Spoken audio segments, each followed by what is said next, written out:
Commissioners Cavell, He's going to be attending virtually, so we'll get him in a minute. okay. Charles. Present. Gershenson. Here. Gingell. Here. Hoffman. Present. Jackson.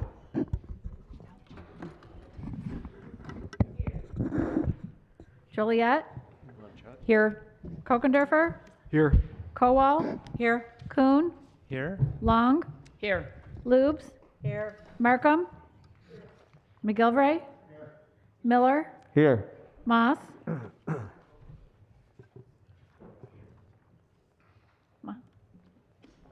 No, he said Moss is here, and Okay. I have a point of order during the roll call. And you what? Sorry. Point of order.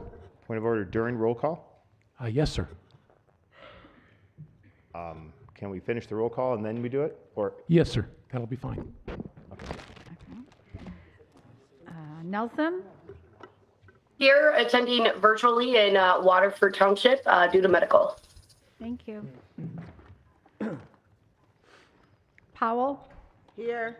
Spiz. Here. Weipert. Here. Woodward. here. And do we have Cavell?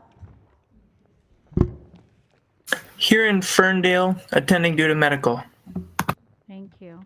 Mr. Chair, you have a quorum. Can we have a quorum? Commissioner Moss. Point of order. Does Commissioner Cavell have a documented medical exemption to participate remotely? He's away for a medical reason. He does? Yes. Can we see it? He's absent for medical. That's it? He's absent for medical. That's the exemption? Yes, Anybody can say that. per the law. Yeah. Oh, you don't have to. We don't got to put nothing in right. Okay. And it's documented? Do we have a copy of, or at least what it is? What's going on? It's not necessary pursuant the law.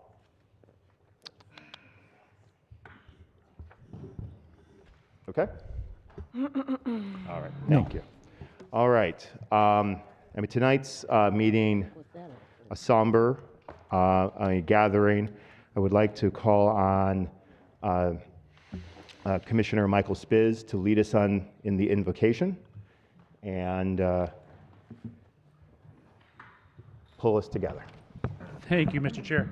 I'm going to ask you to please stay seated. We're going to do a little bit different type of invocation tonight, and it's going to take a little bit longer than normal. So versus standing, I think you'd be better off being seated at this time. So thank you. Give me 1 minute while I get set up here. Yep. Yeah, it's on. I just got to talk closer to it. Sorry. I have a tendency to move when I talk, which lapel mic's usually better for me. Is it up and running yet?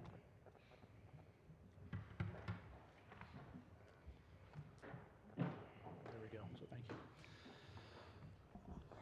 For those that don't know me, my name is Mike Spiz. I am the county commissioner for the 3rd district here in Oakland County, which includes Oxford Township, Oxford Village, Brandon Township, the Village of Ortonville, Addison Township, the Village of Leonard, and Oakland Township. When I first saw my name on the list to do the invocation a few months back, I was really looking forward to it, right? It's December. It's a month of happiness, a month of festivities, a month of getting together with families, enjoyment. And then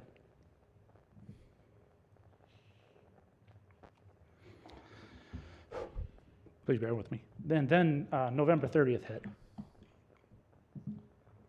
And my daughter attends that high school. She's a senior. And fortunately, she was one of the first ones to get out of that school safely. So I thank God for that every day. But what I'd like to do is kind of walk you through my day that day. All right. With COVID and everything else, during my day job, as I like to call it, I was working from home that day. I was on a conference call, and then about 1 o'clock, I think everybody is aware of what happened. 12:55 to 1 o'clock, everything started to happen. My phone rang at about 1:02. It was my youngest daughter calling. I did not answer it. Many times you all receive calls from your children, okay, I'm in the middle of this, I'm in the middle of that, I'll call them back in a few minutes. I was in the middle of a work call. So I didn't think anything out of it. At 1:03, my oldest daughter called. She was at work, didn't think anything of it, right? Okay, she's looking for something or needs me to do something for her, etc. Plus that morning I had to replace her tire on her car because she had a flat tire. So I'm like, okay, she had an issue with her car again, maybe I have to come fix it. All right. At 1:05, my wife called. Didn't answer it. I'm like, oh crap, something's going on, right? She was out of town on business. So I immediately called my youngest daughter back at 1:06. She informed me there was an active shooter at Oxford High School. And I said, are you safe? She's like, yes, Dad, I'm out of the school. I'm heading south on Oxford Road towards town. Great. Who are you with? She's with one of her friends and a few others. I'm like, great. Okay. Keep going. Get someplace safe. I'll call you back. I called. Then I hung up the phone and called my oldest daughter. She picked up the phone. Very, very emotional. All right? She knew that that day I didn't have a car. My car was in the shop. So there's no way Dad was going to pick up her sister. She jumped in her car and headed directly for the high school. All right? So I calmed her down, said, honey, don't speed. It's best that you get there when you can. And since you're driving right by the house, don't worry about picking me up. You get there, pick up your sister and anybody else that's with her, and you get them someplace safe. All right? I then put a phone call into the township supervisor, Jack Curtis, to confirm, was there truly an active shooter? And then I put a call into Under Sheriff Mike McCabe for the same reason. Both of them confirmed, yes, there was an active shooter. I then picked up the phone and called my wife, who was out of town in Alabama on business. Informed her, yes, this is true, everything is accurate. And you can imagine as a mom, being 2,000 miles away from your kids, that was tough. Right? So we worked and arranged for her to get on the first flight home as we could so she could be home that night. I then immediately called my youngest daughter back. Where are you? Your sister's on your way. Wait for her until she gets there. Right? And then, of course, I flip on the TV. What's going on in the press? Nothing. Nothing yet from a press perspective, so I had no other idea what was going on. About 20 minutes later, both my daughters get home. And as you can imagine, I grabbed them both, gave them a hug. A long hug. We both, or all three of us, sat and turned on TV. The news was starting to finally catch up. So was social media. All the rumors and speculation were coming out. Some of the stories, as you could imagine, were not even close to being accurate. Not even close. I took it as a teaching moment for my daughters and said, hey, you know, as many of us soon realize being in this business, not everything that's out there is accurate at all, right? Bits and pieces of what's out there is accurate. So I explained to them, let's wait to see what happens. Let's watch the news.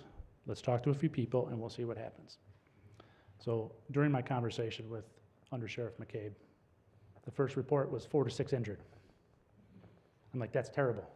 But, okay, nobody's dead. No deaths was what I was thinking at the time. I'm sure we got some injuries. I hope everything goes well. Let's move on. About an hour went by. I had my second call. That's when I was informed there was 3 deaths at that time. And my daughters standing next to me could see the look on my face and the color come out of my body. It was devastating. All right. And I don't, it's hard to explain to 2 teenage daughters what's going on. For them to understand. And then again, of course, social media goes rampant, trying to figure out who the 3 victims are. Everybody was trying to figure it out. Speculation all over the place.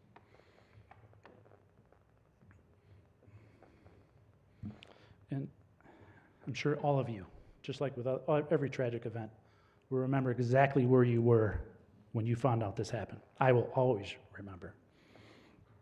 And for that reason, I think we need to remember all the victims, not only the 4 that unfortunately lost their lives and will never, ever go home with their parents again.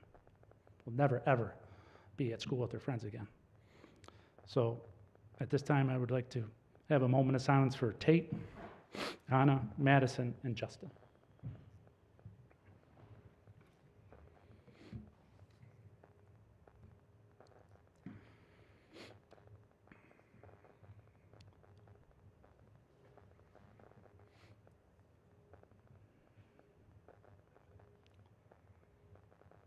Thank you. I also will ask, when you go home tonight, please hug your kids. Please hug everyone in your family. For me, for yourself. Show them how much you love them. And continue to do that every night.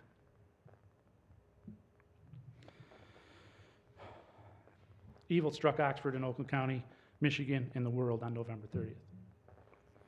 I ask that you please bow your heads. I ask you, Lord, to please continue to guide us through these difficult times and give us all the strength to grieve and to welcome Tate, Hannah, Madison, and Justin into your kingdom. Grant them eternal rest, O Lord, and may perpetual light shine upon them. May the souls of all the faithful departed, through the mercy of God, rest in peace. Amen. Amen. What I'd like to do now is there was a video that was put together by the director of the Oxford Orchestra. And I would like to play that for you now. For those that may have seen this already,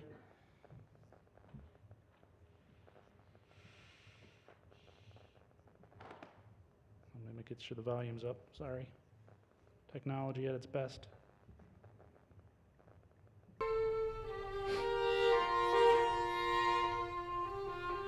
For those that may not recognize it, he's playing Amazing Grace.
I thank him for that. It was beautiful. we must all remain strong. And I'm sure you all have seen this, Oxford Strong, in one form and another. And from some of you may know me, and I know William knows me very well, the little view in the lower left-hand corner is a lapel pin that I'm having made for all the kids and the athletes to put on their letter jackets. So hopefully we'll have that in a few months. But let me finish my story. One would think that everything ended on November 30th at night. Unfortunately, it did not. Not for my family anyway, and not for many families in Oxford, and some that came from out of town. We attended the vigil that Friday night. And if some of you have seen the videos online of what happened, we were in the middle of that when everybody scattered. My wife, my daughter, and I grabbed my daughter, moved her to the side. You know, the visual, I didn't know what was happening. I was looking, I see the crowd coming, dust was coming up. I didn't know if a vehicle was coming through there, an animal was coming through there, a shooter was coming through there. So we quickly moved everybody to the side, and as you saw in the video, a lot of people moved to the side, right? That was the first time I really realized how much my daughter was affected by this. She was shivering, shaking, and couldn't move. I thought I was strong. All right?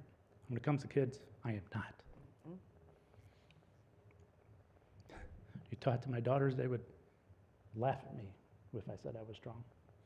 They said, "Dad, you cried during Frozen, for God's sake." Which is true, I did. But when it comes to kids, I am not strong in any way. And seeing what happened to not only my daughter, but all those kids in that district that day, breaks my heart.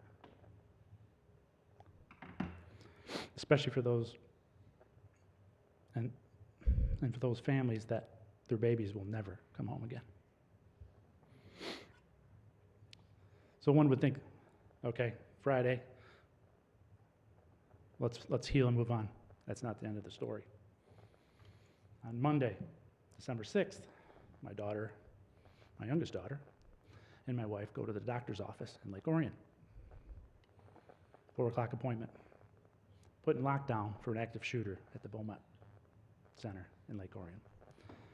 Fortunately, nothing happened, but I'm like, you have to be friggin' kidding me. And then now, with all these copycats, you have to be frickin' kidding me. You know, we as parents need to take control of our families, our children, and our lives. We should be talking to our kids every day. What is going on in their heads? What do they need? How can we help them? So I ask you to please do that. I also wanted to add, our family lost our family dog about a month ago. We had to put her down for disease. So we didn't have the one thing that could help, one of the many things I should say, help my daughter heal. So we went up to the Oakland County Animal Shelter and adopted a 10-month-old puppy. Now we have a new family member in the house that's bouncing off the walls, almost like having a new kid in the house. But I wanted to thank the entire staff at the Oakland County Animal Shelter for the care, support, and being able and willing to squeeze us in without an appointment. So to them, I thank God. I also want to thank God for the training for the teachers and the administration and the students that had gone through at Oxford High School that day. Without that type of training, that level of training, things would have been much worse. I also want to thank God for Sheriff Bouchard, Under Sheriff McCabe, all the officers, and all the police support that supported Oxford High School that day. Without them, things would have been much worse. I also want to thank God for all the first responders that supported that day. Without them, things could have been much worse. I want to thank for everyone that helped, because there were people all over that came to help. I thank you. I want to thank God my daughter was able to make it out of there without any physical injuries. I'm still not sure what those mental injuries will be yet. Only time will tell. I want to thank God for everyone that reached out to me and to my family to offer support. I know many times, many of the responses were, I don't want to bother you. You're not bothering me. You're actually helping me. You know, you're helping me heal and my family heal by asking how we're doing. So please, keep it up for not only me, but anyone else you may know in Oxford that's going through this right now.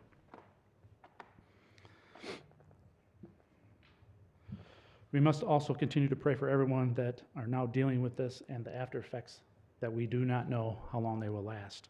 So with that, I ask you to bow your head one more time. Dear Lord, please provide strength and guidance to all of our first responders, teachers, administrators, parents, grandparents, and especially all of our children. Please protect us all for when we heal and not allow this evil act to control any of us. We look to you for the best way forward. Amen. Amen.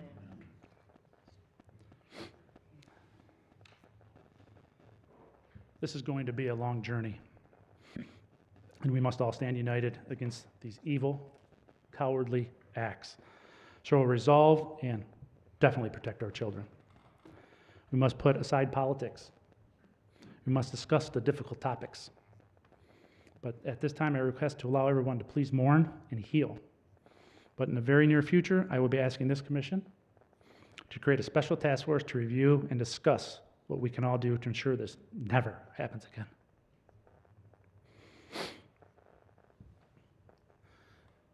Mr. Bell. It is also a blessing that Mr. Richard Bell is here with his Kids First Initiative, which is the stuff behind me. So these young adults here today can show us the great things they have been working on. So I'm grateful for that. So I would like to close with one final prayer, a prayer for our children. So please bow your heads one final time. God our Father, who have blessed us with the gift of children, thank you for these precious gems which adorn our homes. Their laughter gives us joy and brightness and brightens our lives. They are the expression of your presence in our homes. Their growth shows the mysteries of your love. May they experience your love and your presence, advance in wisdom, and grow in your love.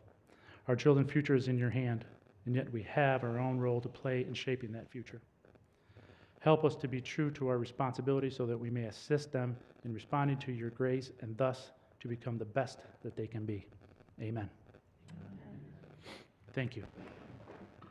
With that, I'll ask you to rise for the Pledge of Allegiance.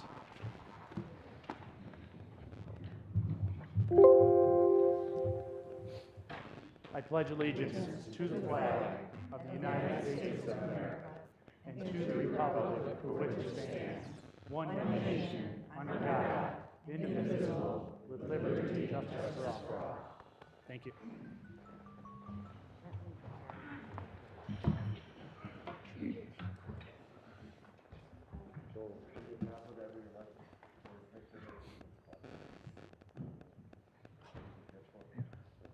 Thank you. I thank everybody for this.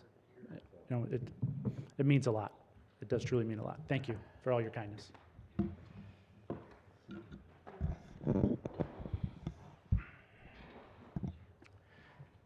Thank you, Commissioner Spiz, and our hearts and families, our communities stand united, strong with Oxford, and we will, your words pull us together tonight, and the web in which this terrible tragedy has connected everyone, not only across this county, but across this country. Your words resonate with us. We'll remember our students that have fallen and those injured, and we will move forward with your request. Moving on to the agenda, we've got the next item is approval of the minutes from the November 9th and 10th meetings. Is there a motion? Moved by Commissioner McGilvery, seconded by Commissioner Long. Any discussion?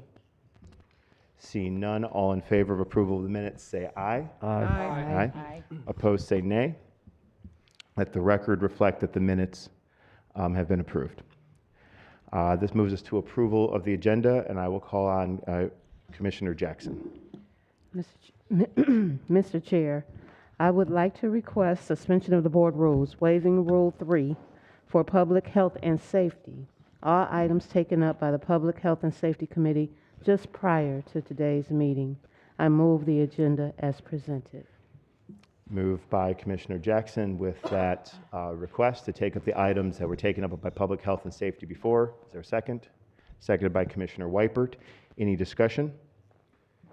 Seeing none, all in favor of approving the agenda as presented with the waiver of Rule 3, say aye.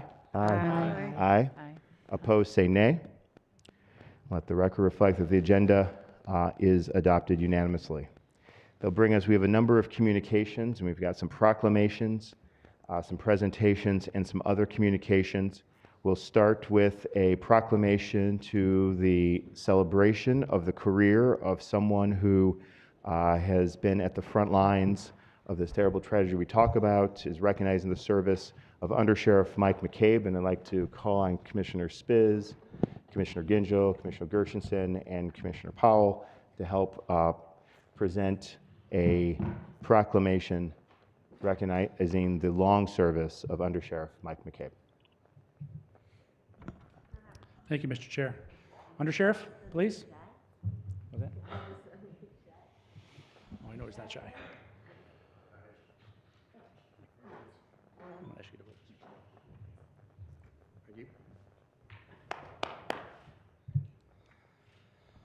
For many may not know, I know I mentioned his name a few times earlier, but Mr. McCabe happens to live in my district also, so it's very near and dear to his heart what happened on November 30th also. It's just down the road from his home. He's lived there for many, many years and has deep roots, over 20, has deep roots within that community. So I'm sure his heart is broken just as much as everybody else's in the community and around the world. With that, I will start off and then we can share, all right? We have a proclamation honoring the service Under Sheriff Michael McCabe. Whereas the enforcement of law and justice in Oakland County is essential to maintaining the quality of life that we enjoy in all of our communities. We all owe a debt of gratitude to those who serve in law enforcement and dedicate themselves to maintaining safe communities for our residents.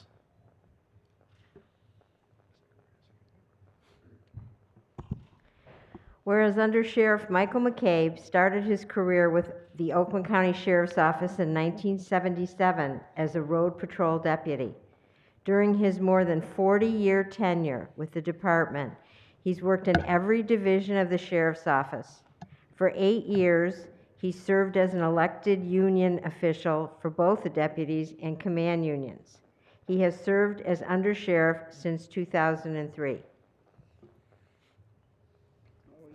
Third.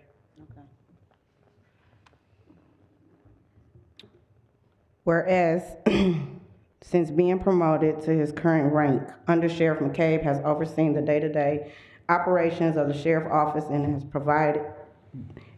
provided oversight of its $165 million annual budget. He has honorably served as the Chief of Staff to Sheriff Bouchard, managing over 1,400 employees, and keep going, okay. Whereas in addition to those incredibly responsibilities, Under Sheriff McCabe's duties have also included managing labor contracts and negotiations, new hires, disciplinary actions, lawsuits, and more. He has served as the department's public information officer and as an advisor to the sheriff, and there you go. Yes, sir. All right. I'll finish reading this off, and then I want to say a couple words about Mr. McCabe. So, whereas Under Sheriff McCabe is a 1977 graduate of Michigan State University where he obtained a BA in criminal justice, his many professional affiliations include the National Sheriff's Association, the Oakland County Association of Chiefs of Police, the Michigan Sheriff's Association, the Michigan Sheriff's Legislative Committee, the International Association of Chiefs of Police, and many, many, many more. He was privileged to be appointed by 2 different governors to both the Occupational Health and Standards Commission and the Michigan Auto Theft Prevention Authority. He is a board member of the Michigan High Intensity Drug Trafficking Area and of the Detroit and Southeastern Michigan Information and Intelligence Center. Under Sheriff McCabe is a commissioner on the Detroit Crime Committee, where he is chairman of the Membership and Security Committee. And whereas Under Sheriff McCabe has demonstrated steadfast leadership throughout his career, and in particular during the unprecedented tragic events that occurred at Oxford High School on November 30th. Under Sheriff McCabe's efforts in response to and following this dark time for the community are recognized and applauded. Whereas upon his retirement, we join with Under Sheriff McCabe's family, friends, colleagues to thank him for the many years of dedicated service to Oakland County Sheriff's Office and to the people of Oakland County. Now, therefore, I, David T. Woodward, Chairman of the Oakland County Board of Commissioners, along with the entire Oakland County Board of Commissioners, do hereby proclaim commendation to Under Sheriff Mike McCabe, attested on the 9th day of December 2021. Now, I'd like to just take a moment of personal privilege, if I can, because although Mr. McCabe, Under Sheriff McCabe, lives in Oxford, we've adopted him as a member of the Lake Orion community, and we all know that dragons are number one. But I do want to say that Mike McCabe is known for his dedication, his commitment, his service, his leadership, his foresight, his insight, and just overall dedication to serving the citizens and protecting their health, safety, and welfare. And when you think of a leader, particularly a leader in this line of work, you should think of none other than Mike McCabe. And I can tell you, you're going to be so sorely missed. You have done an excellent job. And at the end of all of our services someday, we all hope to have a line that says, "Well done, my good and faithful servant." And on behalf of the people of Oakland County, I want to say, well done, our good and faithful servant. Congratulations. Thank you very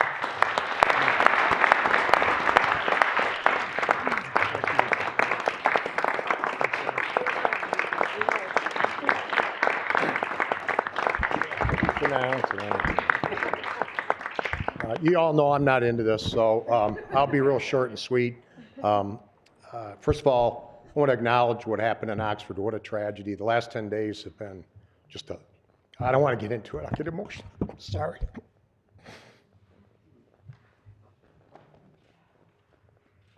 Anyway, I'm just going to have a quote I'm going to steal from General MacArthur. He said, "Old soldiers never die, they just fade away." Well, old cops never die, they just fade away. Sorry.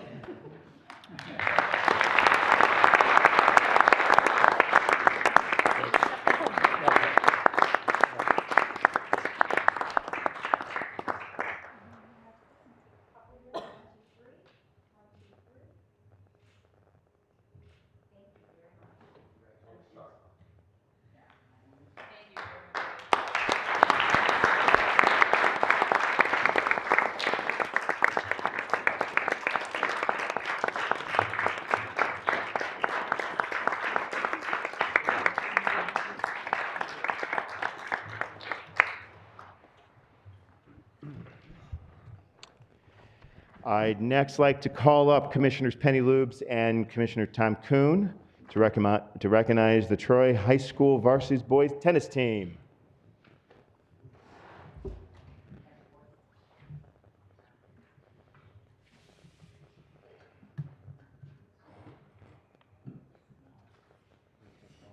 Hi, everybody. So Commissioner Kuhn and I represent Troy. We share Troy, and it is our honor to call up the Troy High School boys varsity tennis team and their coach. So we'd like you to join us up here.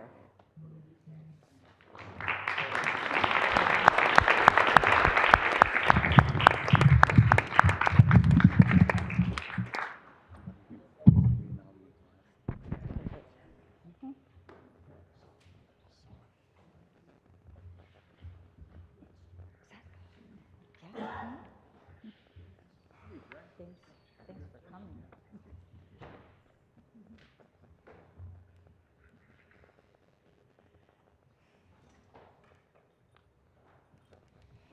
Hello. Thank you. Large tennis team. Thank you. Thank you. Well, thank you, fellas. We have a plaque that you can take back with you. I'd like to read it. The Troy High School boys varsity tennis team, the Colts, are the 2021 Michigan High School Athletic Association Lower Peninsula champions after clinching the Division I title during the two-day tournament on October 15, 2021 at Kalamazoo College. The Colts accumulated enough points to capture the title even before the tournament's final championship round began edging out their closest competitors thanks to the strength of the entire team, particularly the team's double players who were top seeds in all 4 double flights. Junior Sahari Ananthawan and senior Aaron Gupta won the number 2 doubles flight, while the senior doubles team of Pranav Velad and Zach Saad took the number 3 flight. These victories, combined with the points accumulated by players advancing deep into other brackets, put the Colts over the top. All players, including seniors Rishi Shetty, Sakran Sidhar, Andrew Wang, Nikhil Titani, Shalene Kakasani, and Eric Reimkowitz, junior Yash Dubaka, sophomores Derek Blackwell, Harash Anad, Rushil Kagathala, Josh Samuelson, Nish Papala, and Eric Kim, and freshman Dweb Gupta deserve recognition for their efforts and successes throughout the season. There's more, there's more. That was the name. Yes. Whereas winning the MHSAA championship was the crowning achievement to an incredibly strong season, during which the team went undefeated in 12 games against a series of formidable opponents from Oakland County and beyond. The Colts collected championship titles leading up to the Division I tournament, including the Forest Hills and Eisenhower Invites, the Novi Quad, and the Oakland Activities Association Red Division, and whereas we join with the Troy community, as well as the family and friends of these elite student athletes, in congratulating the Troy School boys varsity tennis team and Coach Miska for this impressive accomplishment. Now, therefore, David T. Woodward, Chairman of the Oakland County Board of Commissioners, Commissioners Tom Kuhn and Penny Lubes, and the entire Oakland County Board of Commissioners do hereby proclaim special commendation to the Troy High School boys varsity team. We wish them the best of luck in their future pursuits, both on and off the tennis court. Thank you very much.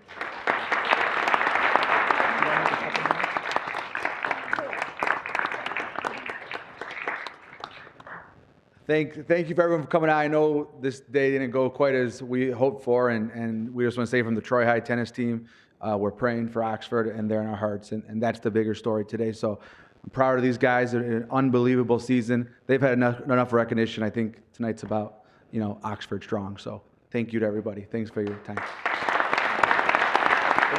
Thank you. Thank you very much. Appreciate you guys' time. I really do. Thank you. They want a picture, so if they Thank want you. a picture. Quick picture, guys. Take the mask off. You don't need a mask here. Come on over here.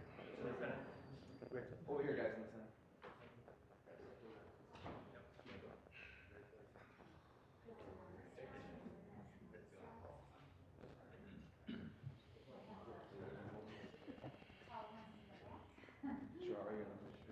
Come on, we've taken enough pictures. You guys know this works.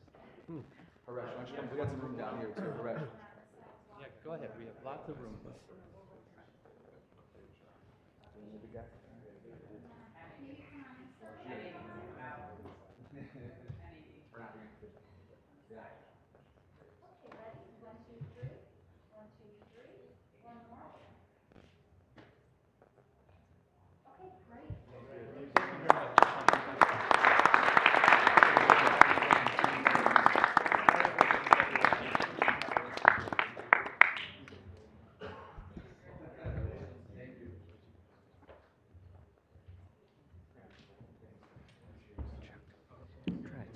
Thank you. Next up, I will call on Commissioner Powell to recognize the tremendous years of service of another great Oakland County employee, Kathy Williams. Commissioner I would Powell. ask if any of my commissioners would like to join me, if y'all could come up and help, and If we can have Kathy, if you could come join Kathy me as Williams well. come up. To help me read this proclamation. Come on, Gary. Marcia's coming? Marcia, yeah. Okay, great. Oh, Janet, yep. And Kathy's making her way up when she get a chance.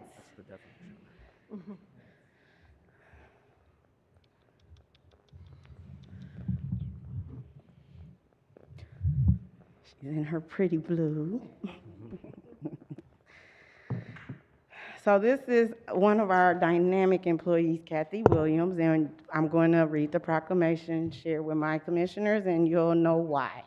So I'll start it off and I'll close it out because I sponsored the, along with all my other commissioners, and they'll help and assist in between. So Oakland County Board of Commissioners proclamation honoring Kathy Williams, whereas it is our privilege to recognize individuals such as Kathy Williams who have had a positive impact on access to home ownership and housing in Oakland County and beyond.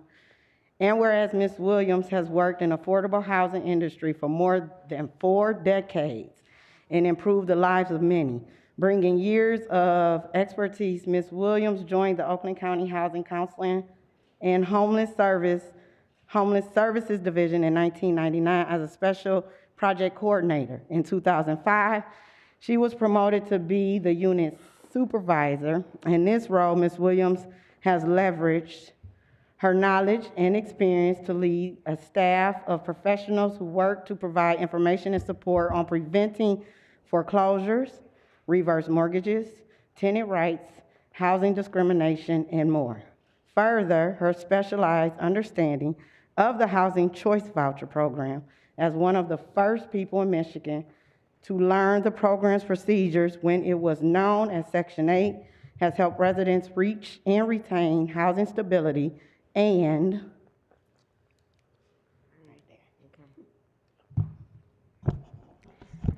whereas Ms. Williams has worked in the affordable housing industry, or Ms. Williams brought state and federal dollars to Oakland County Homeless Assistance Program through her successful grant writing applications for more than 13 years. Under her leadership, the county also provided a series of resident seminars during the 2008 to 10 foreclosure crisis, saving homes and protecting families from becoming homeless.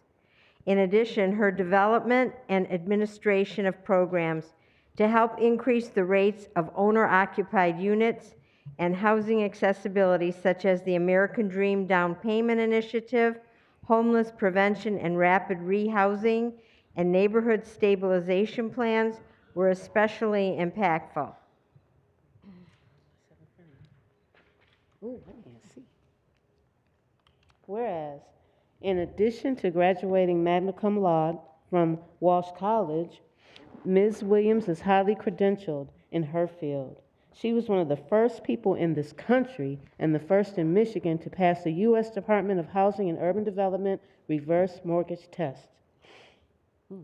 She was also the first in the country to pass the HUD Housing Counselor Certification Exam in 2017, scoring so highly she was invited to assist with the exam's 2018 to 19 review and rewriting. Ms. Williams has received numerous certifications from the Neighbor Work Center for Homeowner Education and Counseling and the Michigan State Housing Development Authority. She has been recognized for her achievements throughout her career, being named the Michigan State Housing Development Authority Counselor of the Year in 2013 and Oakland County Employee of the Month in 2015.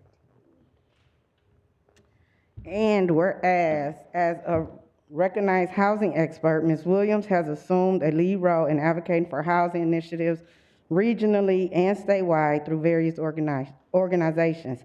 She is the board secretary for the Alliance of Housing, a collaborative she helped form in 2013. She also helped assemble the Oakland County Task Force on Homelessness, which she's chaired for over 14 years, and the Michigan Coalition Against Homelessness, where she served on the board for 5 years. And whereas we join with her family, friends, and colleagues to thank Ms. Williams for her leadership, the countless contributions to our county's current and future residents, and 22 years of dedicated service. She has earned and respect and admiration, of all who have worked with and for her, and she will be greatly missed.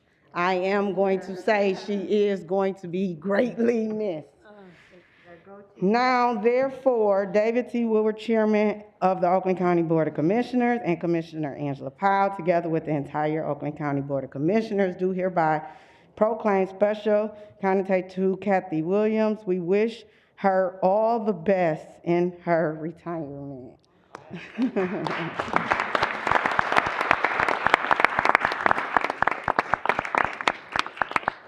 On a personal note, I serve as the chair of one of the departments here that kind of deals with or have the discussions in regards to housing issues in Oakland County. And I just want to say, Kathy Williams, thank you, because I came in rookie, didn't know nothing, and this lady has helped to explain and bring understanding to things so that we can move forward in a very effective way. So I thank you so much, and I turn this over to you if you want to say some words. Thank you so much. I'm going to miss the most working with the people because I felt that was my passion, and I just really loved helping them resolve all of their housing issues. And thank you so much. I'm gonna miss it all. Okay, thank you.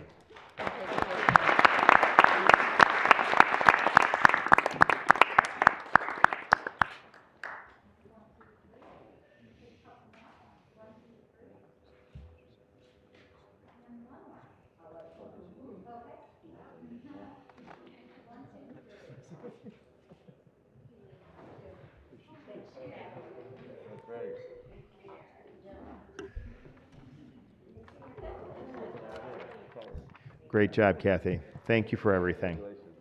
And congratulations in retirement. Next up, we've got two presentations. So I would like to first call on Dr. Richard Stamps, the chair of the Oakland County Historical Commission, for a brief presentation on the incredible work that they've been doing. Welcome, sir. Now I'm supposed to speak real loud, right? Okay. Don't touch it.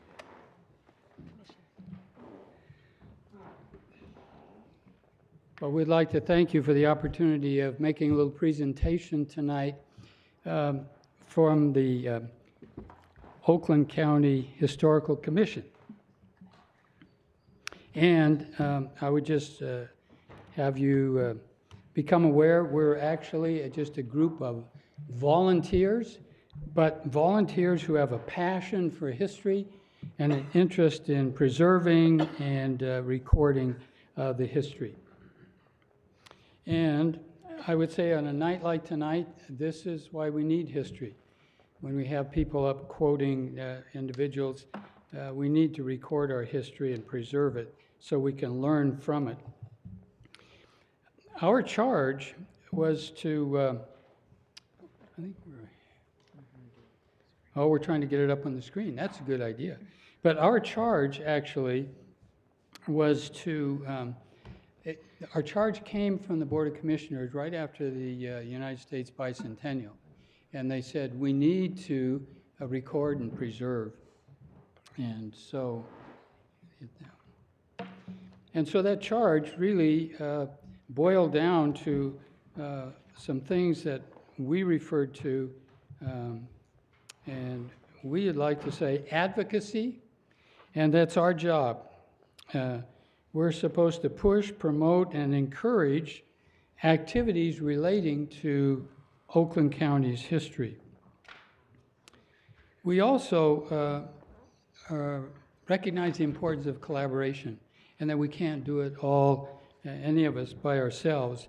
And so our goal is to build bridges between your communities and your museums and your libraries and your historical societies, and pulling us all together.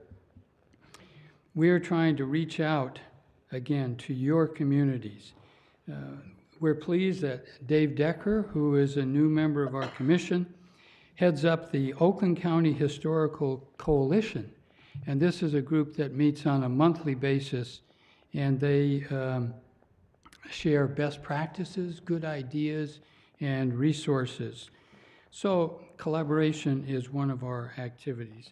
We also are interested in education.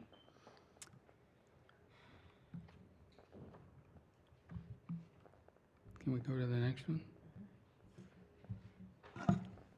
Okay. And in education, we want to just spread things to a wider audience and to let people know about what's going on. And one of the things we want to learn about is new technology and how to use it and how to make it work. So it's almost like trying to get a drink of water in this building. You have to have a cup before you can get a drink of water.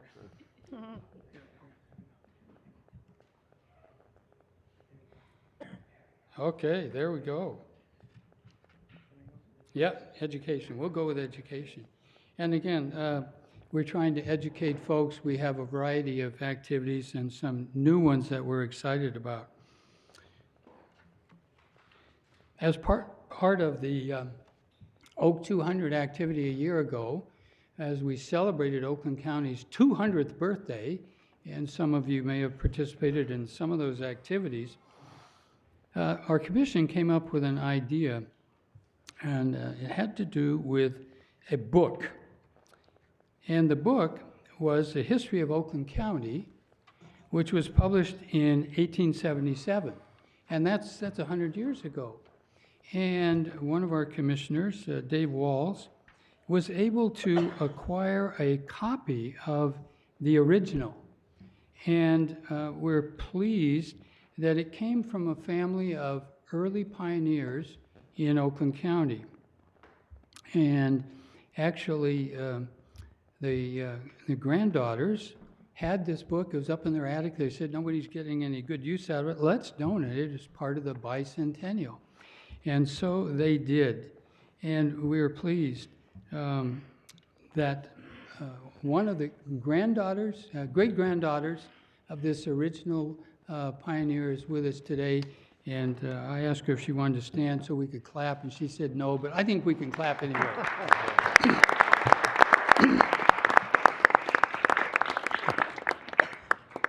But they made the point, and that is, in donating the book, they hope to have it preserved and enjoyed by the people of Oakland County. And so we're excited to have that. Several libraries within the county have a copy of the original. But a book that's 100 years old is rather delicate, and most of the libraries and historical societies don't make it available. So we were able to get this original copy and had it rebound so that it's preserved for future generations. Also, the book, we were able to make it available for people to look at, and in the lobby, behind those closed doors, there's a nice display. Thanks to your support, we were able to get a museum-quality display container and display case, and to put together a nice educational display. And we give thanks to our representatives, Carol Egbo, historian for the county parks, and yes, it is Tony Smith from Clarkston, and we appreciate their efforts in putting together the exhibit. Now, in addition to the book, the display, we also have a few artifacts, one of which is a compass that was used in surveying Oakland County, which previously had been referred to as the Great Swamp north of Detroit and of no value. But surveying using things like this compass, we all know that 8 Mile Road has another name, Baseline, because all of the measurements for Michigan come off of Baseline 8 Mile Road. So we're able to put together a nice display, and we recognize that the book itself, again, we wanted to make it available. So again, thanks to your support, we were able to acquire copies of a reprint edition of the book. And our member Jim Kraft was able to take a little show on the road, and he has presented it to 39 of the libraries and museums in the county. He's made 20 publications, 20 presentations to the libraries. Also, Jim was instrumental in preparing the little booklet that's on your desks, and it explains a little bit about the book, the way people looked at history 100 years ago. It's changed a little bit, and so Jim and Carol were able to input some ideas, and these have been then distributed to the libraries and museums that have the reprinted copies that we put forth. And we're hopeful that this little booklet can continue to go out. As Jim has gone out giving his little talks and lectures, he said he's given out over 300 already to people who attend and people who are interested in this kind of thing. So you have a new display in the lobby. Thanks for your support, and we appreciate your support in this activity, and we hope that the new exhibit will be educational and that it will help us in our efforts to advocate, collaborate, and educate. Thank you. Enjoy.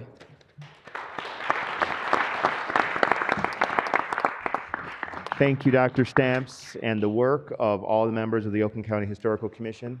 I think it's an incredible exhibit out there. Looking forward to additions and the other work and ideas that you bring forth to us. Next up, and I think Commissioner Spiz said it well, I'd like to bring up Richard Bell, the president of the Kids First Initiative, a reminder of someone who exudes a passion, excitement, a similar excitement that we have for all our kids. And thank you for being with us today. So, Mr. Bell and all your assistants and all the fabulous students that are here today. All right, ready? Thank you, sir. And if memory serves me correctly, I recommend taking all electronic devices away for some of the amazing things that will happen.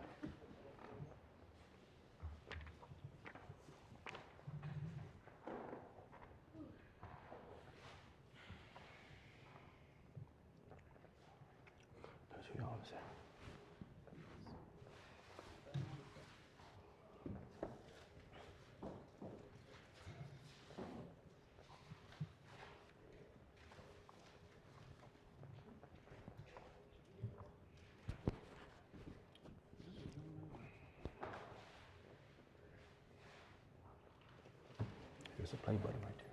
I know, but when I see it on the screen up there.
Floor is yours, Mr. Bell.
Good afternoon. Oh, nobody?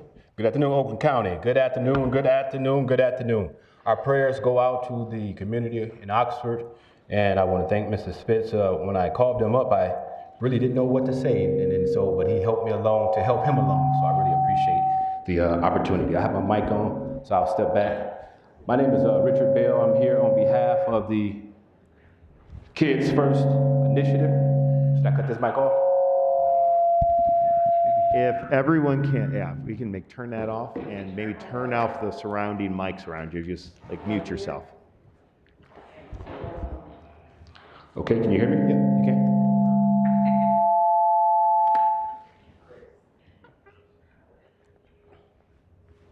Should I go ahead? Well, good afternoon. My name is Richard Bell. I'm here on behalf of the Kids First Initiative, Science, Technology, Engineering, Arts, and Math Ignite, STEAM. And then so we want to, first of all, thank the wonderful city of Pontiac, not just because of what they've done in the past, but what they're going to do in the future with the wonderful grant to help support this program. We found out that young people are attracted to activities and jobs and careers they think are exciting. So let me see, I want you to be the judge of that, and you let me know if you think it's exciting or not. I'm gonna ask Mr. Raymond Payne to come help us out. So Mr. Payne, he's one of our former students. So many of you guys have supported this camp in the past, and so he was in elementary school when he started at the camp. It's been a long time, a long journey. He's in high school right now. He's at the Lake Orion High School, and so we're going to see right now if we could help to bring STEM to life by adding some art to it. So this is called a reaction. Somebody said, I won't say the council person's name, but they said we're going to have an explosion. I said, no, we don't want to say explosion. We want to say a reaction. So this is going to be a nice reaction right here today. And then so I'll get some nice color in there. We'll go right there with some nice color. I'll mix it up. Students can do this at home with hydrogen peroxide and also some food coloring. We'll get a little bit of dish soap in there, just like that. And we'll go right there. And I know you're saying, Mr. Bell, when is Raymond going to do something? He's going to do something right now. And so, Mr. Raymond, can I ask you, again, young people are attracted to activities they think are exciting. I give you elephant toothpaste.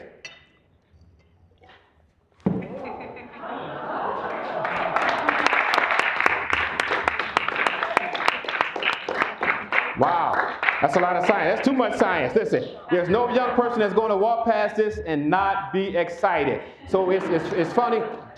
It's funny how the same thing we thought our kids didn't like is actually what we call the hook. This is how we hook young people in. And then so science is the same thing that we said it couldn't do, they didn't like to do, is actually what's hooking them in. And so that's the first step up, which is the science. So we're coming right up. As soon as we get this out of the way, we want to make sure we do it in a safe manner. We want to leave the area just like we found it, so they have their safety gloves on and everything. And we'll get this right out of the way, and we'll get right into our next demonstration right here. So if you bear with me for a second, and I think you will, we'll go right here. So this is a chemical reaction, guys. And so they have their safety gloves on. Nothing got on the floor.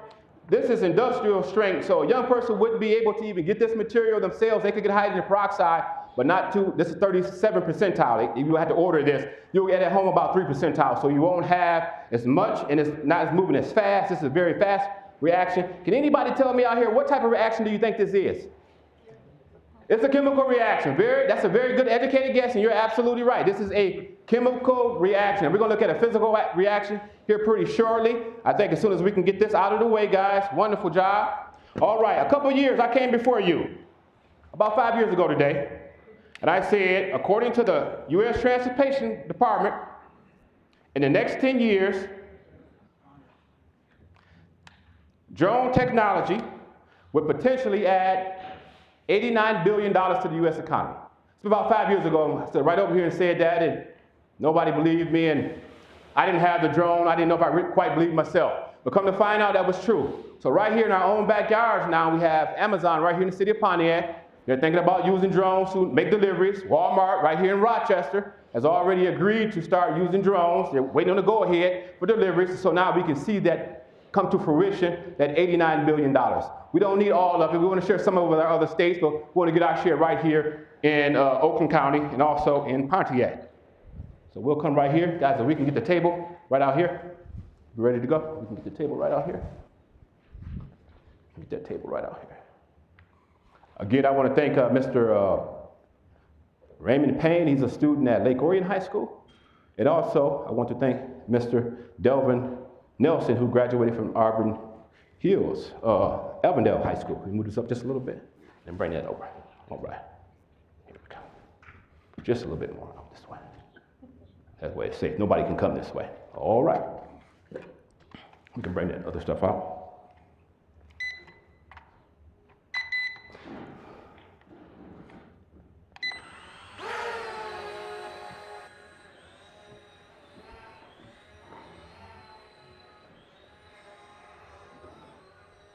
So, if you remember from school, I don't, but Newton's first law, an object at rest tends to stay at rest unless acted upon by outside force. And I'll say that again. An object at rest tends to stay at rest unless acted upon by outside force. So I'll go right over here, and I see our county clerk is right back here. She's waiting on me to come over and talk to her, and the drone is going to take care of itself. And then so a lot of times we use materials or tools like this, sometimes in safety. I know we use them down in Detroit. They have a couple drones. They're working with the state police. I'm sure the county might have some drones, so we can go in and not risk the lives of a human person versus some machinery. We use it for surveys. Our young people right now are using drones.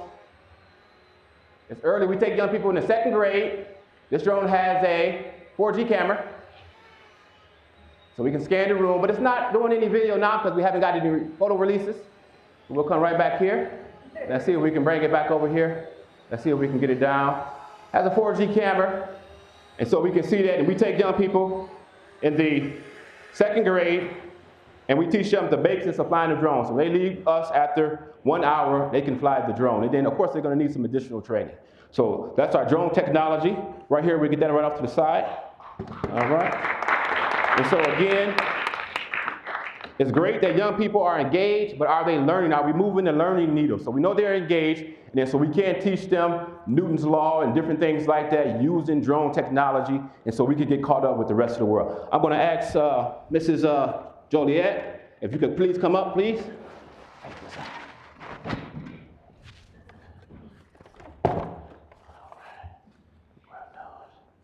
And can we, Raymond, I know you're a gentleman, so I know you was going to move the table off so Mrs. Joliet can come right around. All right. We'll go right here. One of the first things they cut, unfortunately, when we had some of the big cuts back in the day were the arts. And so we found out the arts actually are what helped to bring STEM to life. And so we don't have STEM anymore, we have STEAM. And it's because of the arts. It's that creativity, not just thinking outside of the box. As one of my students said to Mr. Bell, what if it's not even a box? I said, wow, I had to stop. This is one of my students from Lincoln Elementary School, so I'm dating myself how long ago Lincoln was open in Pontiac when I was teaching. So not just thinking outside the box, but totally recreating the box. So we're gonna look at some magic milk here today, if I can get Mrs. Joliet to come right over here and actually put these on. This is magic milk. Can I get the district attorney right down there? We always wanna go safety first. Always want to go safety first, so if you can get, you have 2 pair of gloves on? That's correct? All right. You don't need glasses, but I'm going to give you some because you're so cool. All right. So you don't need glasses, so we'll go right here. I'll go this right here. I'll take that. Thank you so much. Again, you don't have to be a rocket science to do that because I don't have a degree in rocket science. My degree is in criminal justice history, and that's why I used to teach. But we found out that young people didn't want to learn the way I was teaching because we have Gen X kids, but we have an antiquated education system here in the United States. So the kids are just waiting on us to catch up. So these are some of the cool things that we can do to engage the kids so we never have any problems. So what I'm going to ask Mr. Joliet is to pick 3 colors, your favorite colors. This is the good thing is like going to Burger King, you can have it your way, whatever colors you like. Okay, and can you go ahead and drop 3 of those colors right down there? A little bit. Yeah, right down in the middle, 3 drops right in the middle. Okay, wonderful. Oh, same. Yeah, no, let's go. Okay. 3 right around the edge. Okay. All right. Who said it? I'm calling them next. Okay, I got you. Right here, all right. Right there. Come on up and join us. So we need some help up here. We need all the help we can get. I got something for you. It's going to be wonderful. Wonderful job right here. Okay, now, this is called magic milk for reaction, and we're going to look at another chemical reaction right here. So if I can, ma'am, get you to take this right here. Okay. Dab it right in. This is dish detergent. A little bit more. And stop right there. Wonderful job. All right. Good job. And can you drop it right there in the middle? So just sit it. Ooh. Wow, isn't it? That's science. I saw the look on your face. So now imagine, you said you're not very science inclined, but you are though. You just caused your first reaction. So if you sit it down right there, just sit and hold it for a second. And then so we saw the reaction right there. It's not always all the time. You want to do that one more time? Because I know it's kind of fast, wasn't it? No. Okay, you missed it. Yeah, you saw it? Okay, yeah. okay. So okay, so let's go right here. Let's use the red. You can drop that right there, ma'am. Okay. Let's sit it right here. Let's use the red this time. One more time, we'll repeat that reaction. Okay. So again, it's the, no, it's okay. Do you It's want to do the red? Let's do the red, because it's the holiday season. That's right. Okay. We're looking at a chemical reaction right here, and all you guys know when you have a chemical reaction, it's a whole new substance. So Mrs. Joliet just created a whole new substance. She can call this substance whatever she wants because she came up with it. Okay, don't forget now, when you get paid, I need my check. I'm just kidding. Okay, so we can drop some around there. Okay, wonderful job. Okay, let's go with the green on this side, and I think it's going to be outstanding. Okay, let's grab one of these and repeat that process. Instead of dropping it down, can you sit it right in the middle? I think we'll get a different type of reaction. Okay.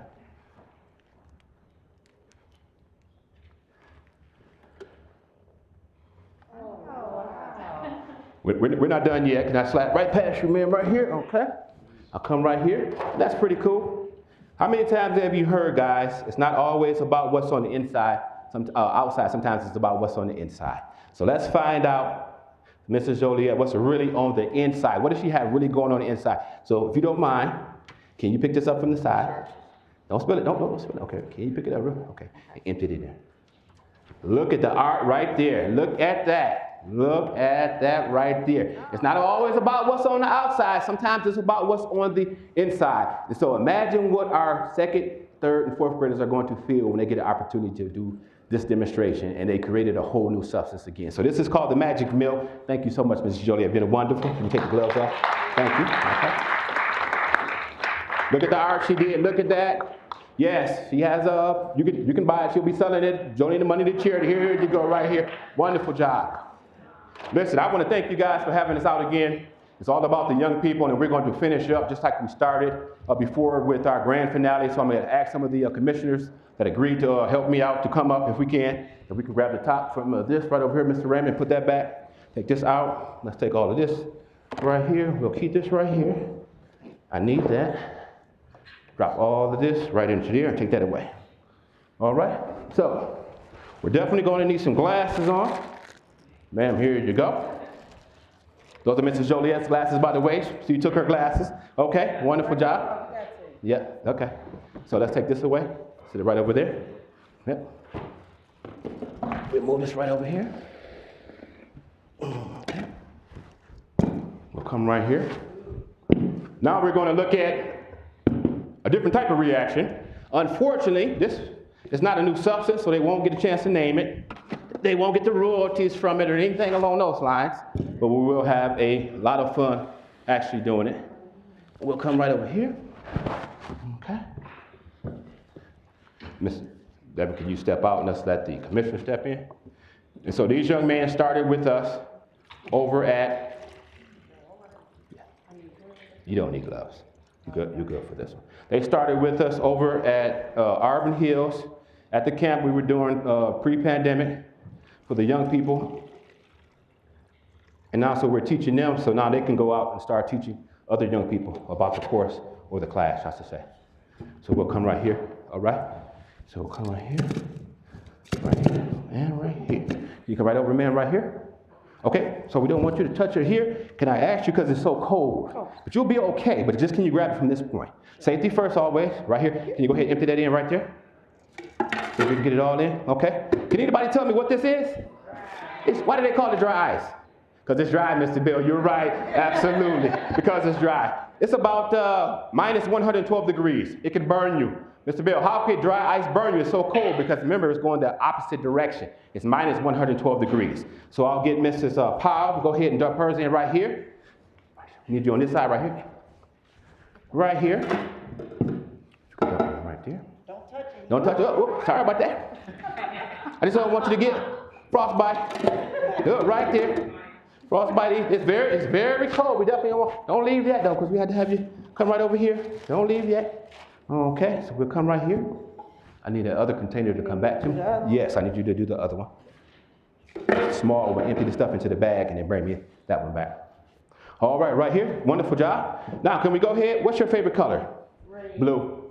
No, okay, there we go. There we go. Can we drop some of the food color in there? Can we drop some in? Red? A little bit? No, let's go ahead. This is Oakland County. Listen, it's one of the most successful top counties in the world. We got the money. Let's spend it. Let's spend it. Listen, we don't spend it. They'll take it back. Wonderful job. They'll take it back. We got to act like we need it. Go ahead and drop it in. All right. Go to green right here. Wonderful job. I need that pen. Where's it at? Yes. I need this one, Randy. I need that one. Put everything else in there. All right, here we go. Come right around here. I want to thank you guys again for having us, coming out. And we're there. I think we're good. Nope, I don't need them on that one. Here, right here. This discussion, here you go right here. So these my two? Nope. Got to share, please. On to the commissioner. Oh. Okay. Go ahead and drop it in. Wait. Oh, she got hers. Okay. Yeah, drop yours. Ready? On 3. This is science. No, we're not missing one. Oh. But I'm going to need you to help me on this one, though. Okay, here we go. On 3. Put it right on the edge right here. And this is what we call dry ice. Remember from school, phase, about 3 stages of matter? No one cares about that. It's called phase transition of matter. Can you go from a solid to a liquid to a gas? Yes, you can. Let's see it. Go ahead, man. Pick it up. Drop it in. Drop it in. There we go right there. There we go right there. There we go right there.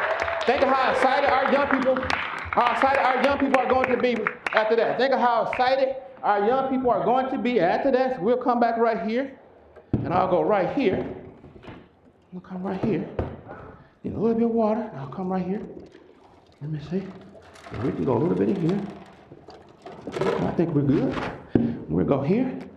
And I know what you're saying, Commissioner. What are you waiting on? Let me give you some science today, man. There you go, right there. Who needs some science, right? Come get some science. Who needs some science, right? Look at the science right here. Now, this is a physical change. It looks like a chemical change, but it's actually a physical change. And then so what we notice is the bubbles seem to all be kind of the same size. And that's what the arts help to do to it. It brings STEM to life and it turns us from STEM to STEAM. And so this is what our young people will get. And so again, I said we wanted to start off by thanking the wonderful city of Pontiac, not just because of the grant they made to help us with this program, but also we're going to ask the county commissioners in Oakland County so we can spread and bring this program to every young person in Oakland County. So no one has to miss or go without this. And so again, thank you guys so much. Look at the science right here. Who needs some science? Who wants to go home? You can take some science with you. Who wants to touch? There we go. There goes a little science. Anybody? Oh, we forgot one. Where's our clerk at? I forgot the engineer. Can you go ahead and turn the engineering on for us? Can you hit the button at the back? Our students are not only... There we go. So this is a draw body. It's called a STEAM body. It gives the students an opportunity to go and tinker and continue to build. And they're going to build over and over and over and over again. And so we want to put this in the hands of every young person in Oakland County So they can have this opportunity. It's okay if it falls over. We got good material with them. We got great insurance here in Oakland County. So we want our young people to continue to build over and over and over again so they can get the engineering, but also they're working on infrastructure. They're working on, they're building infrastructure. That's what they're doing here at this program. Thank all of you guys for the support. I'll take any questions. I think we're right at about 12 minutes and we'll clean this area up and we'll move on. So if any questions, I'll take. If not, we'll clean our area up. Mr. Bell? Yes. So tell us specifically how we can help. We're going to, on Monday, send some information out to everyone in this room, everyone we have a contact for.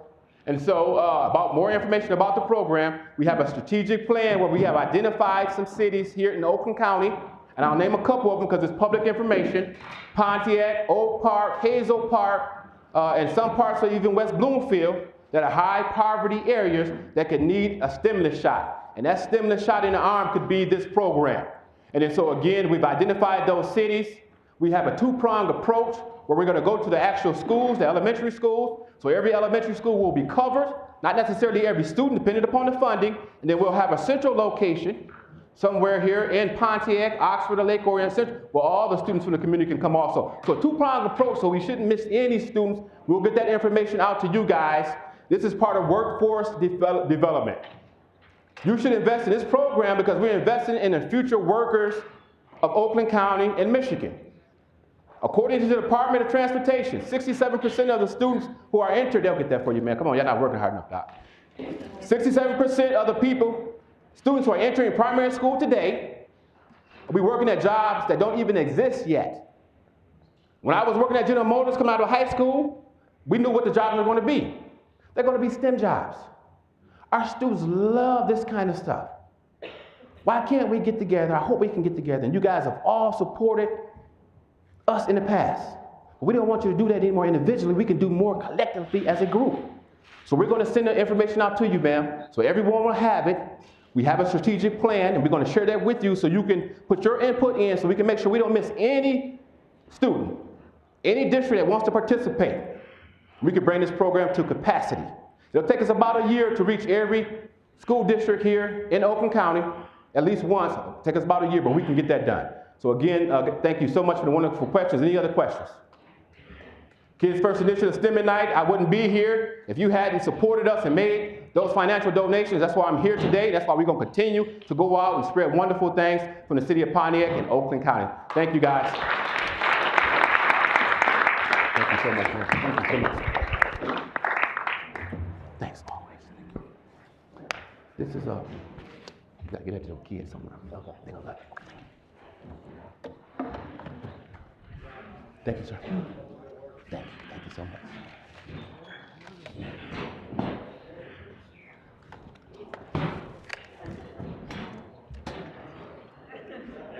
Thanks, guys. Give it up again to Mr. Bell and all these incredible students and assistants that inspire and lift up the best in all of us. All right, and look at that. How quickly that was clean up. All right, let's move on. We've got some other communications. We'll move on to the regular agenda. And so I will call on the clerk to read the other communications. These F through M, and then we'll look for a motion to receive and file those communications.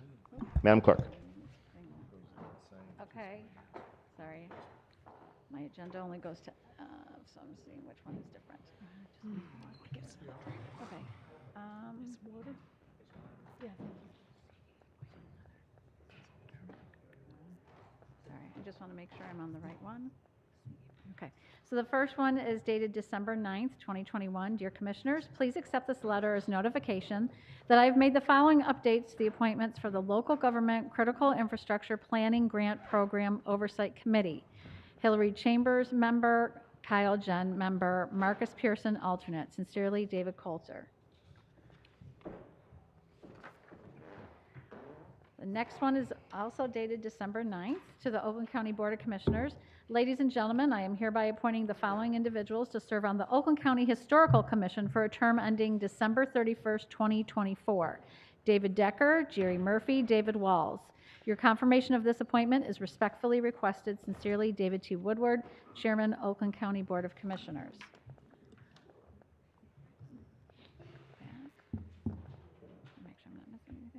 The next one is dated December 1st, 2021. Honorable Oakland County Board of Commissioners. This is to inform you that I am tendering my resignation from the Oakland County Historical Commission effective December 31st, 2021. I greatly appreciate you having appointed me to serve on the commission. It's been a pleasure. Presently, other commitments require my attention, and I am unable to spend the time necessary to effectively continue as a member of OCHC. I wish the OCHC continued success in helping preserve and disseminate Oakland County's history. Respectfully, Melinda Hill. I don't have the personal appeal for one, I think. The next one is dated December 9th, 2021, to the Oakland County Board of Commissioners. Please accept this letter as notification that I have exercised the authority granted to the chairperson of the board to approve grant applications in excess of $50,000 for the purposes of meeting a submission deadline. Due to the grantor deadlines and the board's grant submission process and calendar, it was not possible to submit the application for full board consideration in accordance with our normal procedures. I have authorized the submission of the following grant application. It is the 2022 Coronavirus Emergency Supplemental Funding, CESF grant. The amount is $155,600. The grant application deadline was November 19th, 2021, and the operating department is the Circuit Court. Sincerely, David T. Woodward, Chairman, Oakland County Board of Commissioners. Also, we received from the Area Agency on Aging 1B their blueprint for successful aging. It's 36 pages long, so I'm not going to read the whole thing, but we received it. I don't think anybody wants me to read all that. Next, we have 4 reappointments as directors of the Economic Development Corporation, and I'm not going to read each one individually. I'll fill it in, but so they're dated November 23rd, 2021. This letter is to request the Oakland County Board of Commissioners confirm my reappointment of James Chrisbrook, co-owner at Shane Park Realtors, Paul Hogue, principal at Signature Associates, Patricia Jacobs, CEO at North Oakland County Board of Realtors, and Rebecca Sorensen, Senior Vice President, Wealth Management at UBS Financial Services Incorporated, each as a director of the Economic Development Corporation, EDC, of the County of Oakland. The appointment is for 6 years ending April 30th, 2028. I urge the board's favorable and expeditious approval of this appointment, whose confirmation by the Board of Commissioners is required by Section 4, Sub 5 of Public Act 338 of 1974 and our EDC's Articles of Incorporation. Sincerely, David Coulter, County Executive. And then also there is one dated November 30th, appointing, so the others were reappointment. This is an appointment of Chris Jackson, Vice President at Huntington Bank, as a director of the Economic Development Corporation, EDC of Oakland, for a 6-year term ending November 30th, 2027. So they were all, I want to make sure those were all ending April 30th, 2028 for reappointments. This one is an appointment through November 30th, 2027. And then I don't think I have a paper one of this. Another communication dated December 9th, 2021 to the Oakland County Board of Commissioners. Ladies and gentlemen, I am hereby appointing the following individuals to the Oakland County Personnel Appeal Board for a term ending December 31st, 2022. Commissioner David Woodward, Commissioner William Miller. Your confirmation of these appointments is respectfully requested. Sincerely, David T. Woodward, Chairman, Oakland County Board of Commissioners. And then the final communication is a letter of sympathy from a Mike Dodd from Wisconsin. Dear Chairman Woodward, my deepest sympathy in the terrible killing and wounding of students at one of your schools. A horrible event. I hope all involved will be able to recover, although it will take a long time and much grief. It is terrible. There's a school shootings. Such a loss of life and injuries affecting people the rest of their lives. My sympathy, sincerely, Mike Dodd. And those are all the communications I have. Thank you, Madam Clerk. Can I get a motion to receive and file these Motion to receive and file. communications moved by Commissioner Weipert, seconded by Commissioner McGilvery? I'd like to also call on Commissioner Nelson, just to, again, to speak to that motion and think specifically to the Oakland County Blueprint and Successful Aging. Commissioner Nelson. Thank you, Mr. Chair. I appreciate it. In relation to item K under communications, the Oakland County Blueprint for Successful Aging, I'd like to acknowledge and thank Commissioners Lubes, Kowal, McGilvery, and Moss, and of course, AAA1B, Jim and Katie, for their collaboration and their commitment in the creation of this blueprint for successful aging here in Oakland County. I'm happy to say that after 10 months of meeting and collaborating, the Healthy Aging Ad Hoc Committee has developed, as Lisa, our Deputy Clerk, had said, a 36-page document blueprint for successful aging that provides the top 10 recommendations for the county to implement to help close the gaps in existing services, as well as look at meeting those unmet needs and opportunities for older adults in Oakland County. So I look forward as we move into 2022 to jump into action and start really looking at how we can implement and put a lot of these recommendations in motion. And most certainly, lastly, I want to give a huge shout out to our Board of Commissioners staff, more specifically Barbara Winters, who has been our guiding light throughout this entire process. So I'm so happy and I'm so proud of the work that commissioners have put in. So I just want to say thank you so much, everyone. And as we hit into January, we are planning on printing at least 500 copies of these blueprints. So you're going to see them around Oakland County. And in addition to, we're going to have a digital copy on our website as well. So thank you, Chairman. Great. Thank you very much, Commissioner. Any other question, discussion? Seeing none, let's prompt the vote to receive the communications.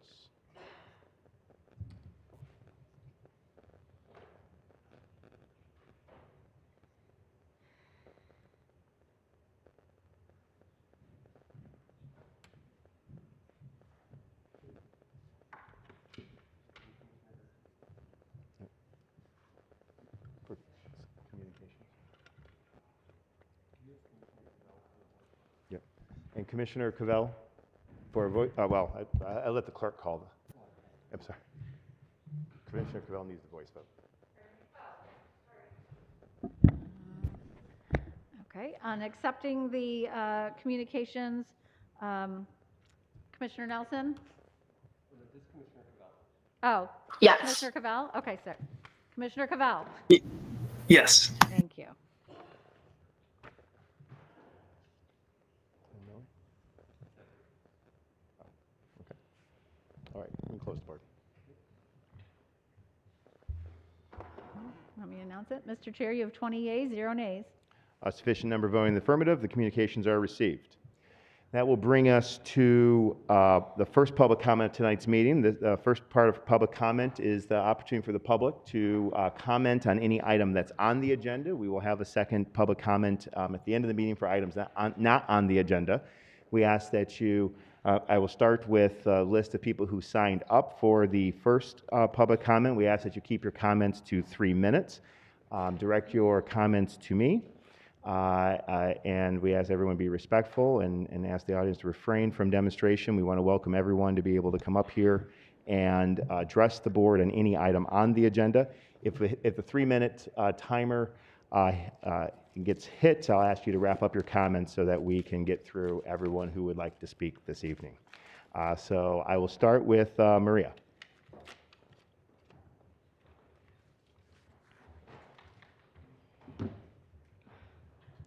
Welcome. I'm Maria, and I'm from Birmingham. I'd like to address the community. Does that look really loud or what? Can we fix that before I talk? Let's try that again. Do I have to stand way back here? We'll start the clock, don't worry. I don't know. How's that? I think it's a little better. All right, let's start over again. I'd like to address the Community and Schools program the Commission has decided to implement in Oakland County. I reviewed information about this program, and I do not support its implementation in our schools. It's deeply rooted in DEI, which is diversity, equity, and inclusion, also known as critical race theory. The program mentions diversity, equity, inclusion, systemic barriers, systemic racism, and equitable outcomes. This radical, harmful ideology has no place in our schools, and shame on you for doing this to our children. Before you go off judging me and labeling me a white supremacist or a domestic terrorist, know this. I come from an immigrant family. My grandparents came here as adults with $30 and a third grade education. My grandfather worked in a factory, and my father was raised in downtown Detroit. My father dropped out of high school and started a business with his brother at age 15 to help support his family. He served in the Navy. He became a successful businessman with only a 10th grade education. He got married and had 3 kids, but unfortunately died when I was only 2, leaving my mom to raise us 3 by ourselves. Us children were the first in graduating high school and college before going on to all get master's degrees. I worked through college as my siblings did, and I got tuition reimbursement from my employer for my master's degree. None of this was handed to me because of the color of my skin. So let me ask you all of this. Does this make me an oppressor? Should I be paying the price for things that happened in this country before my family immigrated here? Should I be apologizing for my life and the hard work that I've done and my family did for me? Diversity, equity, and inclusion sounds like it's a good thing, and we value and support diversity in our communities. Who doesn't want inclusion for all people? Equity sounds good too, despite the fact that it is often confused with the word called equality, which is very different. DEI takes a bunch of positive words that sound good and uses them to do negative things while undermining diversity and dividing us. People are put into ethnic and sexual identity categories. Instead of including all people, it classifies people as either an oppressor or an oppressed. It then implies that those labeled oppressors should be negatively viewed, apologetic, and punished by society, while those labeled as oppressed deserve any benefits they can get, even at the expense of others. It doesn't create equality, which is what people think DEI is supposed to do. It only justifies different rules and differential treatment depending on which category you find yourself in. Parents are realizing that DEI is extremely counterproductive and politically driven.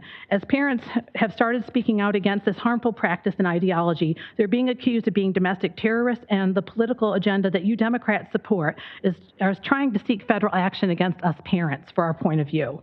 As you implement harmful agenda dividing in our community and our schools, can you think about the potential problems and damage you are creating that go along with it? Telling a child they are oppressed and can only thrive and be successful if others are torn down is not okay. Telling a child they are oppressing others because of the color of their skin is not okay. Have you thought about the mental anguish and emotional damage this language can do to children? These things can lead to depression, anxiety, low self-esteem, and other problems. Doesn't that matter to any of you? In a world full of different people, we should teach acceptance, kindness, understanding, and most of all, strive for equality for all. I strongly oppose your radical, harmful community Maria, schools I need you to program. wrap up your comments, And I please. dare you to ever tell my child he's an oppressor. Don't ever tell my child that. Thank you, ma'am. All right, next up, we got Kurt Burkett. Kurt? Welcome, sir. Thank you. So my topic is pretty general, but it really touches any agenda item that a board decision is required. So if I may. Is it to a specific agenda item? I mean, otherwise, I'll make you first on the list for the next one. If it doesn't, I'll ask you to have to step aside. But if it does, why don't you start, and then we'll see where it goes. Okay, well, first of all, as a father of twins, my sympathies to everyone who was touched by the recent tragedy in Oxford. But I think that there's a lot of decisions being made on this board and elsewhere that are creating a lot of unnecessary chaos. And while not all chaos can be explained and prevented, a lot of it can. And I think one of the root causes of this chaos, and I will bring this to an agenda item, is that we have forgotten who we really are. As a man of faith, I believe that we are image bearers. Men and women bear the image of God equally, but we bear that image differently. We reflect that image differently. Women are made and designed to reflect God's beauty. As the last, in creation. You were the pinnacle of creation. You are the prize to be pursued. You're not just helpmates, you're warriors of relationship. And as members of the board, you have a unique and vital role.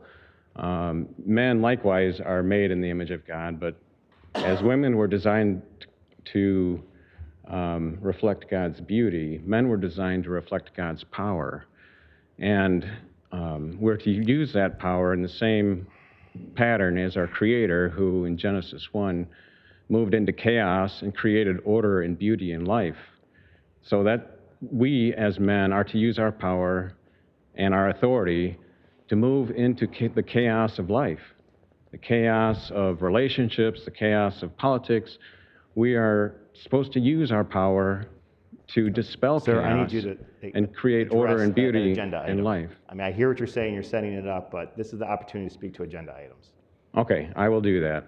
So we are not just image bearers, but fallen image bearers. We destroy relationships and we use power poorly. Fortunately, well, in the case of, in context of a board meeting, you know, if your decisions are informed by a desire to toe the party line, if you will, regardless of its impact on the community, you will eventually just hurt relationships and you're misusing power. And so I think if we remember who we are, our true identity, and lead from that perspective instead of a political identity, then I think the decisions on this board will be much more chaos dispelling, I guess. So thank you. Sir. Next up, I've got Melissa Williams, followed by Catherine Kennedy. Melissa? Okay. I'll put you at the top of the list. Catherine Kennedy?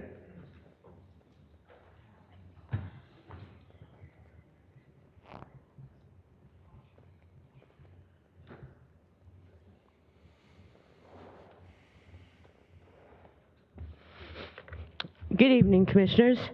My name is Catherine Kennedy from Lake Orion, and I would like to address the issue of item 15A, where you're requesting, whereas on 9/2, the Oakland County Board of Commissioners held a full board meeting, and whereas a civil action has been filed that seeks to invalidate the decisions of the 9/2/21 full board meeting, on the basis that it did not fully comply with the Open Meetings Act.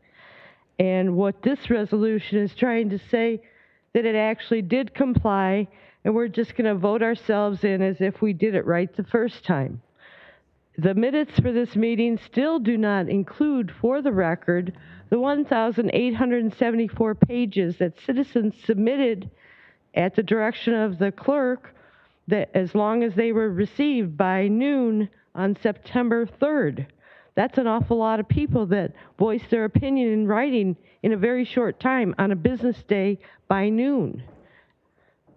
So clearly, the meeting was not held in compliance with the Open Meetings Act, and I find it offensive that you try to just vote it away. Instead of trying to follow the laws that are supposed to be in place. Open Meetings Act is because you're dealing with public money. It's our public taxpayer money that you're making decisions upon that totally help or destroy our communities. It's that simple. And when you violate that, it's a violation of your oath of office, sir. And even the meeting that was interjected today at 4:45, today, it wasn't there the day before, that's no notice. That's not appropriate at all. So I would implore all ethical commissioners to reject this. It is not okay. This is the same, I just can't even believe that it was even attempted. It's so audacious. Because any of us that were here, we know what happened that day. We had a lot of citizens completely disrespected. Someone even turned sprinklers on outdoors. That was just incomprehensible that anybody in this building would even behave that way. So that is number one. Mental health grants, I totally still am adamantly opposed to the fact that you don't have proper accountability. And I even volunteered to put together a volunteer citizen council to start reviewing.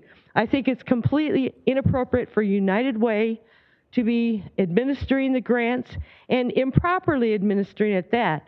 When the Grant Oversight Committee had a list of participants, there were 2 extra that actually got awarded that were not disclosed to the board.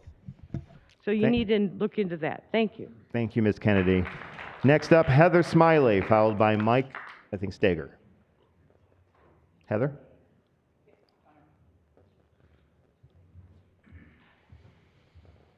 My name is Heather Smiley, and I am from Lake Orion. There's a couple things on this agenda that kind of tweak my attention. As she mentioned, in regards to the full board meeting, many of us were dismayed that the sprinklers were turned on us, indeed, when we were voicing our opinion. I do see a lot of this grant money. It says for, eligible students of Oakland County, but it doesn't necessarily list where it's residents, citizens.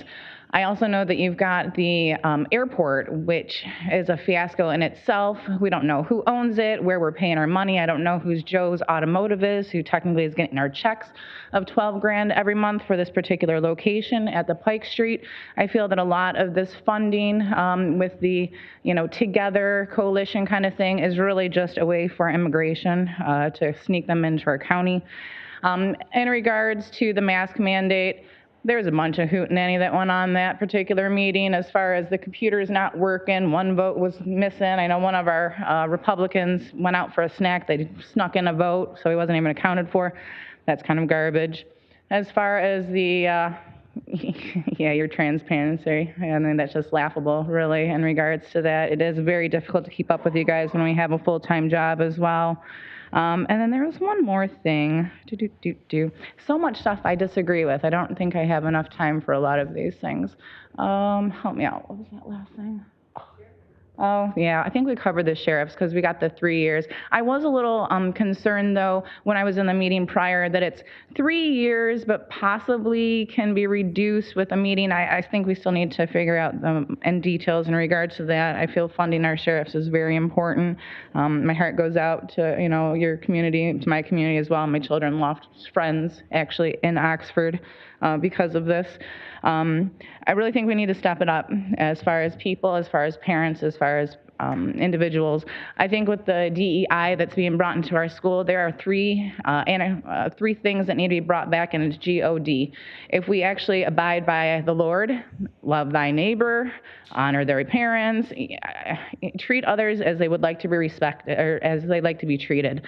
I'm a Native American, 7th generation grandma, fought to free my people, grew up in Detroit 20 years. It is not a race issue, it's a class issue. I was treated like crap because of where I live, because of the color of my skin, in schools, things of that nature. I think if we just get down to the fundamental value that people and humans, we all have the same needs and wants, and that's to be happy, respected, have great things for their kids. If we take race, religion, creed, all that stuff out, we are God's creations, and we should be treating each other equally. So I appreciate your time. Thank you. Thank you very much, Heather. Mike? Mike, are you here? Welcome. Thank you. Thank you. So I just thought, Mike Stager, Berkeley, item 12T. So I thought what Karen and then Heather said was very effective. I mean, they're some of the most eloquent and detailed comments to a public body holding things accountable. So, that's the, I guess, the mental health initiative and so on. It's a big difference, this meeting, between that one, an urgent meeting to kind of rake the sheriffs over, nitty-gritty details, bean counting. I don't know, we're bringing Grover Norquist into the Democratic Party. To me, a little funny. You guys can have them if you want them. So,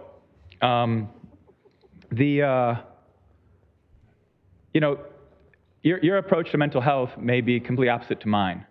So if you're going to bring in a bunch of psychiatrists that are going to pop pills at kids or try to deal with this violence issue, I think you've got a completely fraudulent diagnosis.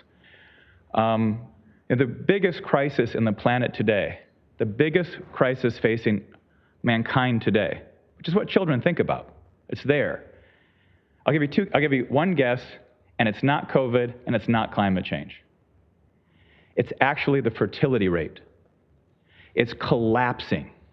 It's collapsing. The biggest crisis is we are facing not enough human beings on this planet for the future. Think about that. I'm not kidding. It's very real. It's collapsing in most industrial places, including all over Asia. Okay, so what does that mean? It means, are you allowing climate change and the problems of carbon dioxide and human industry to be the cause of an apocalyptic doom to civilization? Are you letting that be taught into schools? I've mentioned it before. I've been in California for 18 years. It's all over the place there since I was in school 30 years ago.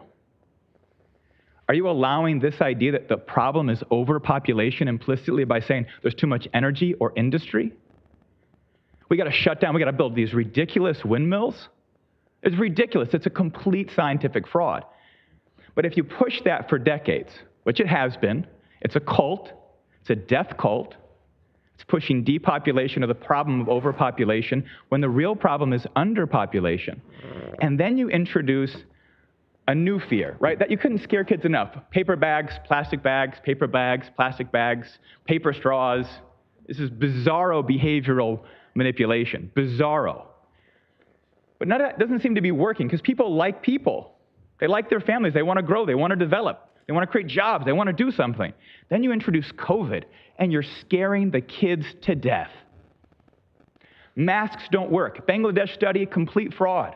Doesn't work. There's nothing there. You're not preventing any health issues. The vaccines, children don't need them. Please wrap up your comments, So sir. stop scaring the children. Start committing to a bold future that we can build together. Stop taking every kind of little crisis you can create to challenge the young people's sense of identity. Mike. Let's grow something. That's real mental health. Thank you. Thank you very much. Is there anybody else that would like to speak on items on the agenda? I think I covered everyone on the list. I'll make sure that Ms. Williams is top of the list of the next round. Seeing no further, I will close the first public comment. I will bring it back to this side of the auditorium. And first up is the consent agenda. Can I get a motion to approve the consent agenda? Moved by Commissioner Miller, second by Commissioner Hoffman. Any discussion on the consent agenda? Seeing none, Madam Clerk, please prompt the vote.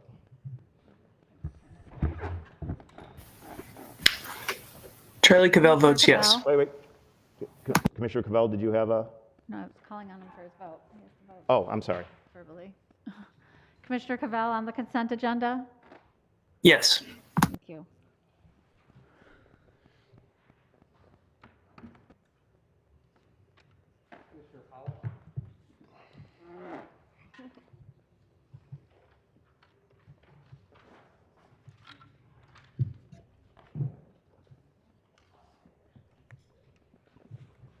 Mr. Chair, you have 21 yeas, 0 nays. Sufficient number voting in the affirmative. The items of the consent agenda are adopted unanimously. This will bring us to the regular agenda. First up, I will call, well, actually, I was going to call on Economic Development and Infrastructure Committee Chair William Miller, but I believe all those items were taken up under the consent agenda. I will call on the Finance Committee Chair and recognize the Honorable Gwen Markham.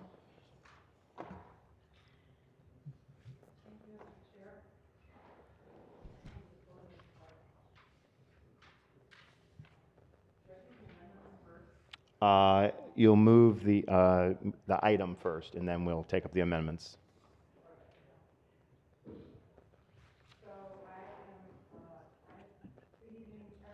This one? Yeah.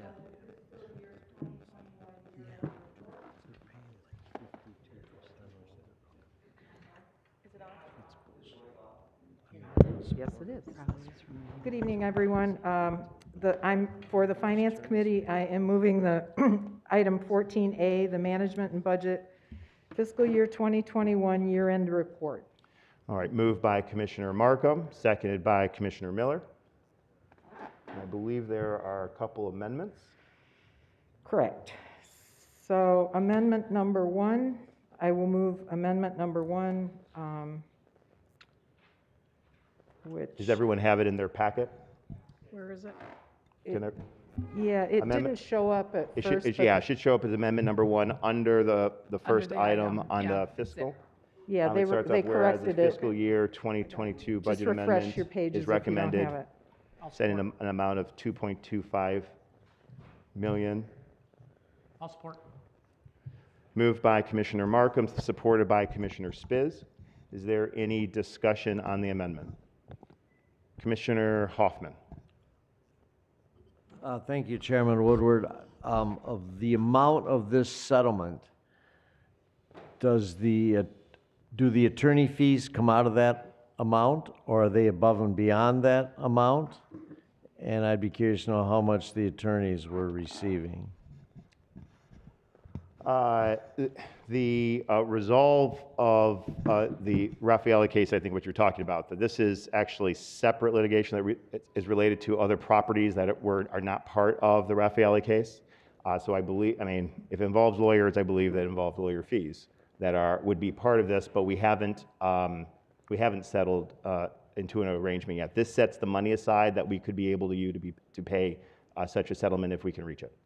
But the recommended settlement, we're on item number 1, right? Amendment number 1? Amendment number 1. Okay, so the recommended settlement is $2,250,000 that the... Right. These are cases that are part of the foreclosure instances, but they're the ones that opted out of the Raffaele class action suit. Right, but they filed lawsuits. I'm curious to know, does the county have to pay above and beyond for the attorney fees? Or of the $2,250,000 these people are receiving back because the Supreme Court ruled it's a taking when they foreclose on them for their property tax? Right. I'm just wondering if there's an amount above and beyond this for the attorneys? Or is the attorneys will, their fee will come out of the $2,250,000. No. If I'm going to call, Kyle was here. do you want to come up? I think we've got Chief Deputy Hillary Chambers here that can more directly answer that question. Commissioner Hoffman? Thank First you. of all, the amount that you're setting aside, as the chairman said, is just setting the money aside. The settlement hasn't been reached yet. At the point at which the settlement is reached, it'll go to the Claims Committee and Finance to be approved. And should a settlement be reached, the attorney fees would be included in that settlement. It would not, this would be a cap. There would be no more money spent than this, given a settlement. Okay, because if I understand correctly, these people are settling for 52% of the money that was taken from them. So in reality, they're going to receive less than that because the attorney fee will also come out Well, of that that. would be between them Correct? and their attorney, but you're correct, yes. Okay, that's what I just wanted to, thank you. Thank you. Any further discussion? Seeing none, let's prompt the vote on the amendment. This is amendment number 1.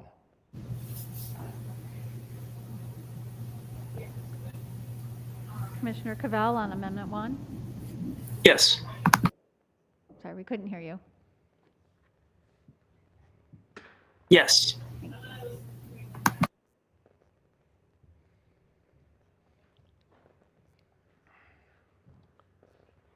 Close the board.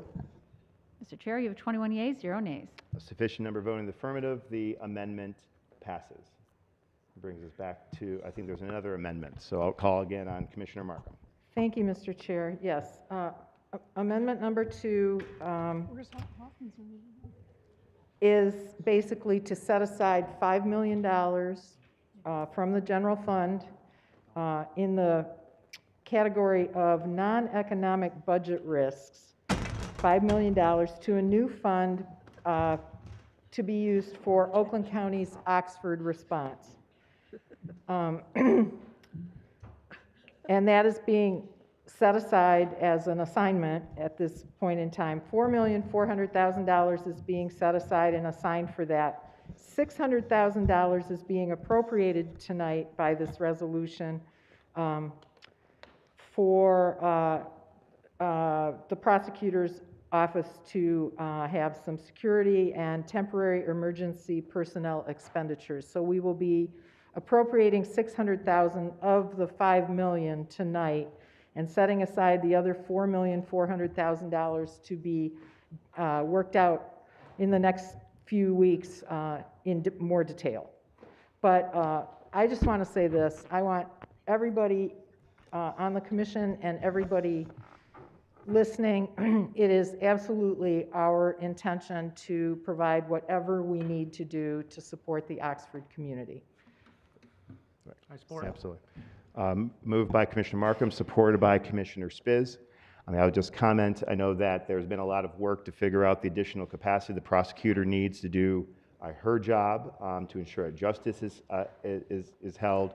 A lot of other work is being done to reach out to see what additional community needs is required. Other departments have pooled together, and that $4.4 million, the finance chair will be convening the finance committee very quickly to deliberate on that, map out the plan for that money, and I would just say expect a special committee meeting before the end of the year to appropriate those dollars so that those resources are available to be spent as soon as possible. And the $600,000 is enough to, get those things in motion, and we will saddle up in that. And I think to Commissioner Markham's point of view, and I know to Commissioner Spiz, and we've talked about whatever the resources are necessary will be made available to help not just the Oxford community, but to ensure that justice is served. Commissioner Spiz. Yes, thank you, Mr. Chair. I would also like to make a request to this commission and/or to the administration, if we can put a request into the federal government to see if we can potentially reallocate or get an exemption for COVID monies and/or ARPA monies to be used for this versus us having to take it out of our general fund. So I'd like to make that request. Okay, and I think we can put that request through Guidehouse to see what costs that ARPA dollars or any other federal grants would be made, could be made available for some or all of these expenses. Okay, I think Guidehouse is a good start, but I would like, to use some of our political, I'm going to call it leverage for lack of a better term at this point, to put some calls into our congresswomen, men, our senators, and potentially President Biden to get some type of exemption on this. Certainly. Thank you. All right, now let's huddle up after this. Any further discussion on this amendment? Seeing none, please prompt the vote on amendment number 2.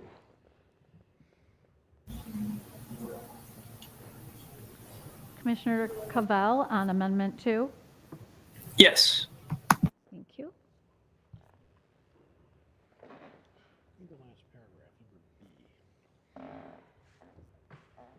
Mr. Chair, you have 21 yeas, 0 nays. Sufficient number voting in the affirmative. The amendment is adopted. That brings us back to the main motion. Is there any further discussion on the year-end report? Yeah, I was reading above it. Which concludes really the first quarter of our fiscal year. See no further discussion. Madam Clerk, please prompt the vote. This is on the year-end report 2021. Correct. Commissioner Cavell? Yes. Thank you.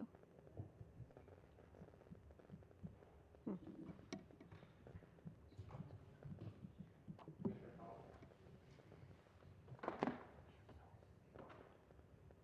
weird.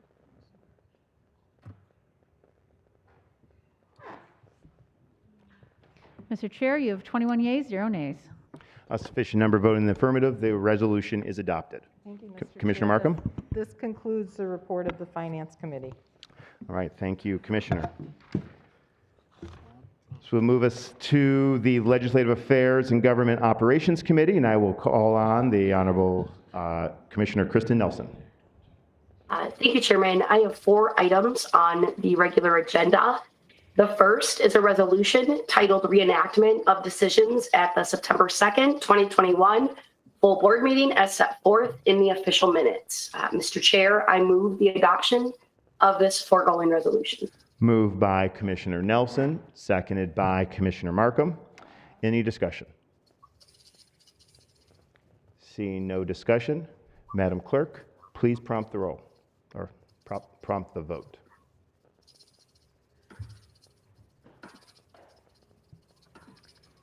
Commissioner Cavell? Yes. Thank you.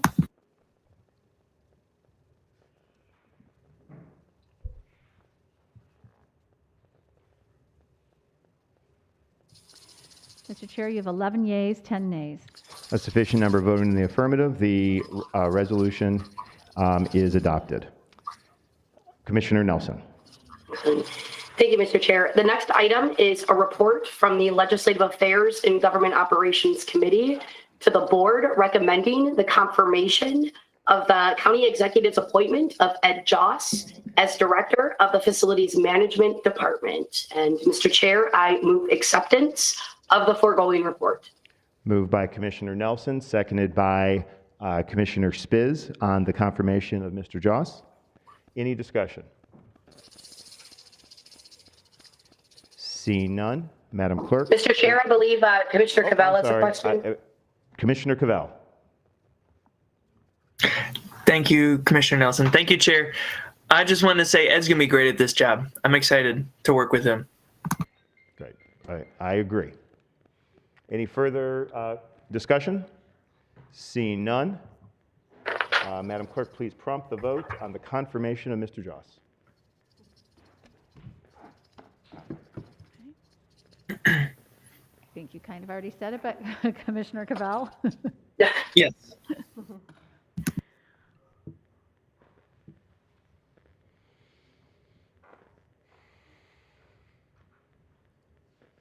Mr. Chair, on the appointment, you have 21 yeas, 0 nays.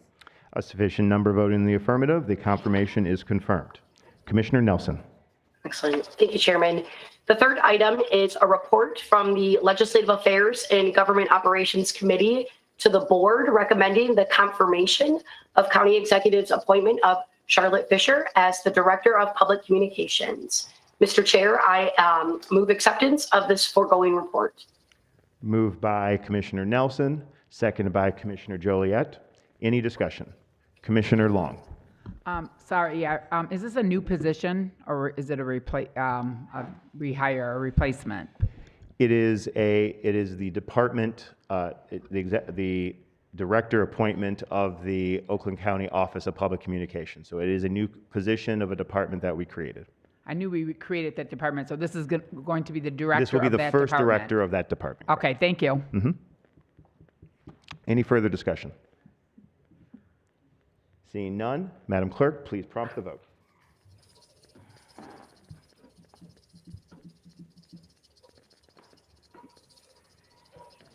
Commissioner Cavell, on the appointment? Yes. Thank you.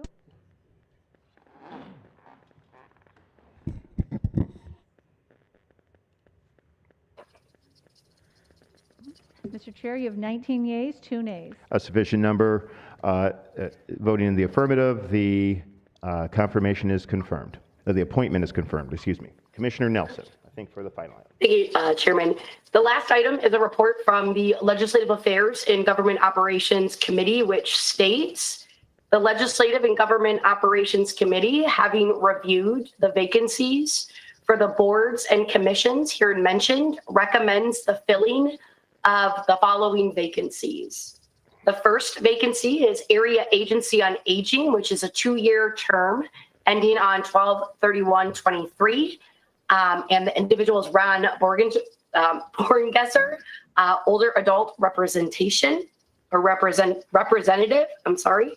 The second appointment is the Oakland County Building Authority, which is a 3-year term, which ends on 12/31/2024, and that person is Eric McPherson. And the last, Parks and Recreation Commission, which are 3-year terms. We have 2 individuals, Amanda Herzog for the citizen member with a term ending of December 31st, 2022, and Ebony Bagley, a citizen member, and Yolanda Charles as a Board of Commissioners member, and those terms are ending on 12/31/2024. Mr. Chair, I move the acceptance of the foregoing report. Moved by Commissioner Nelson, seconded by Commissioner McGilvery. Any discussion? Seeing no discussion, Madam Clerk, please prompt the vote.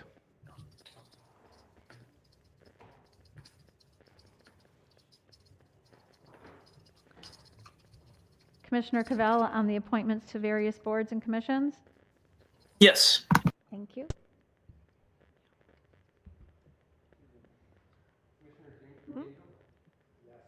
Yeah, mine didn't go on any, oh, here. No, mine went Commissioner Powell? on. Yeah, okay, it did. That's fine. Yeah. Some- Yeah. Huh? Oh, okay. Yeah, we can close the board. Fair enough. It's All fine. right, Mr. Chair, you have 20 yeas, 0 nays. Sufficient number voting in the affirmative. The appointments are confirmed. Commissioner Nelson. Thank you, Chairman. That concludes the report of the Government Affairs Operation Committee. All right, thank you very much. That will move us to the Public Health and Safety Committee, and I will call on Commissioner Lubes.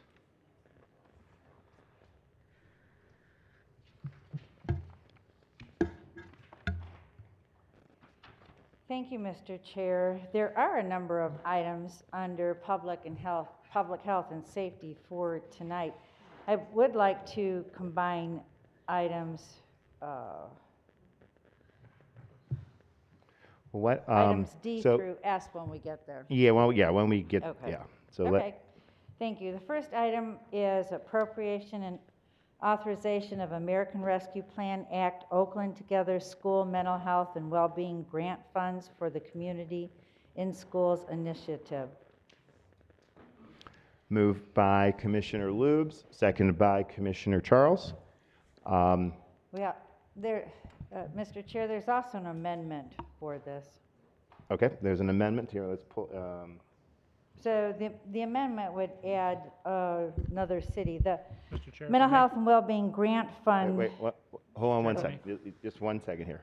There will be no amendment. There's an amendment in the packet, but I don't believe the amendment's going to be offered. Oh, So okay. we just have the motion before. So it's moved by Commissioner Lubes. Who seconded it? Commissioner Charles did. All right. Any discussion on this resolution? Seeing none. Madam Clerk, please prompt the vote.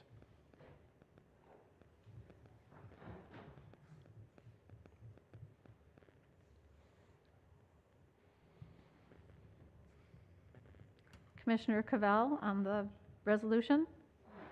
Yes. Thank you.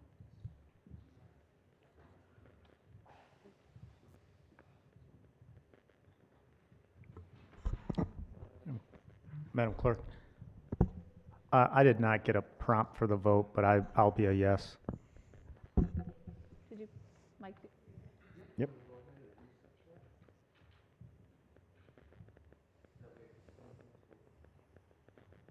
Okay. Thank you. Mr. Chair, you have 18 yeas, 2 nays. A sufficient number voting in the affirmative, the resolution is adopted. Commissioner Lubes. Thank you. The next item is extension with Haven to provide services to victims of sexual assault through the Safe Therapeutic Assault Response Team for fiscal year 2022. Okay, there's a motion. This is an extension of the Haven program for the START program, moved by Commissioner Lubes, seconded by Commissioner Miller. I believe that we have an amendment. I will recognize Commissioner Cavell. Thank you, Chair. This amendment is to offer an increase in support for Haven victims and survivors to the tune of $20,000, making the total allocation to Haven Domestic Violence Shelter $65,000. Yes, and I believe the amendment also increases the reimbursement per forensic exam from $250 to $275. Thank you, Chair. Yes. Okay, moved by Commissioner Cavell, seconded by Commissioner Gingell. Any discussion? Commissioner Long. Yeah, I just wondered, did Haven ask for the increase, or are we just given an increase for it? I mean, I know it's very important, but I want to make sure that they came to us in the 45,000 and wanted to renew the contract, and then did they ask for more monies? Yes. Well, to that, Commissioner Long, there's been a number of conversation. Haven is, I mean, sadly expecting an increase in sexual assault and the need of these exams. There hasn't been an increase for the reimbursement rate per exam, so moving it from 250 to 275 helps do that. And this allows us to gauge, this is a cap, so we pay 275, it would pay 275 per exam, and they report on it regularly, and if it is exhausted, and then we might have further conversations. But yes. Okay, thank you. Mr. Chair. Commissioner Charles. Thank you, Mr. Chair. I just wanted to qualify that the wording that you talked about, the 250 up to 275, is that text that I should be seeing in this resolution, or is that captured in that 65,000? I believe you. Well, it should be. The total award of the contract would be $65,000. In the contract itself, which I don't see in my packet here. The original.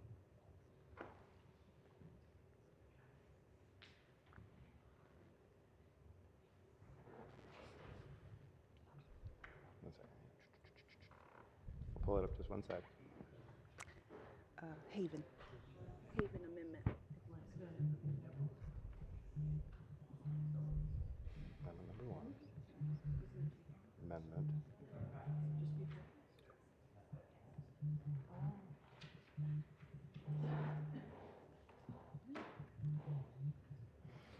So,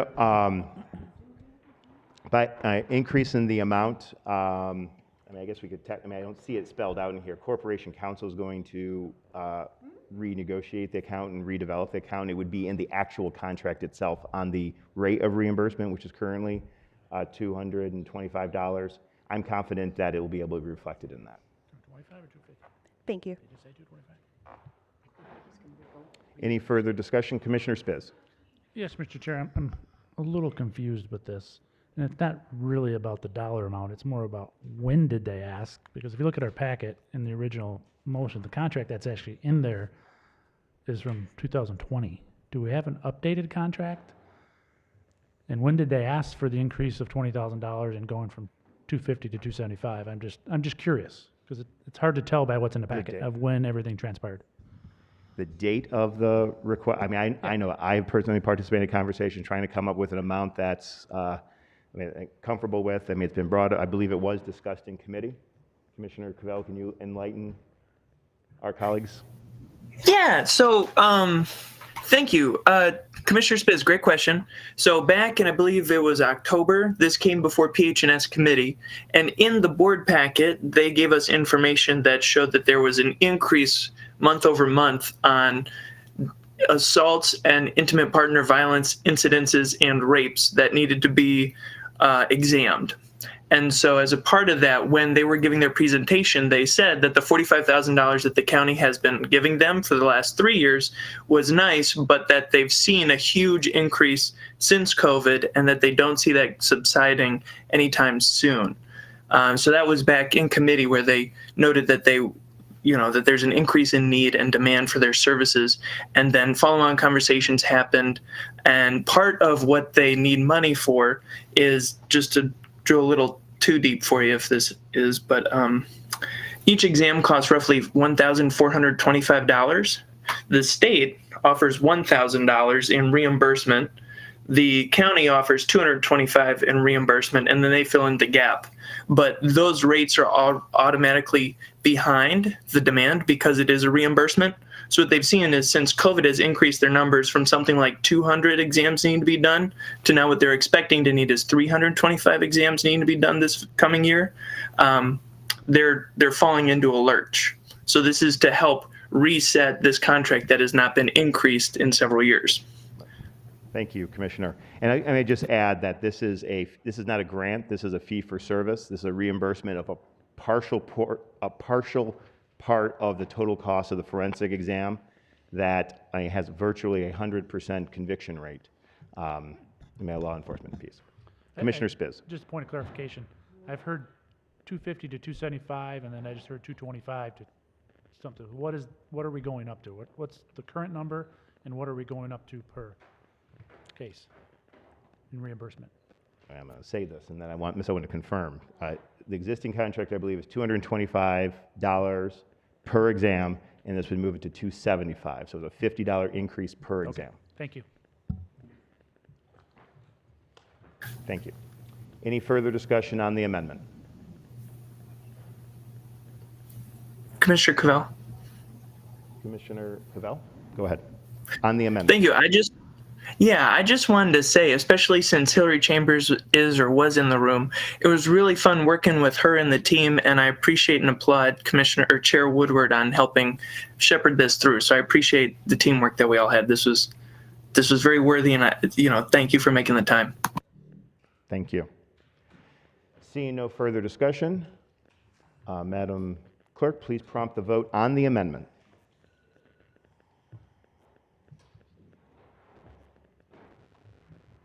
Commissioner Cavell on the amendment? Yes.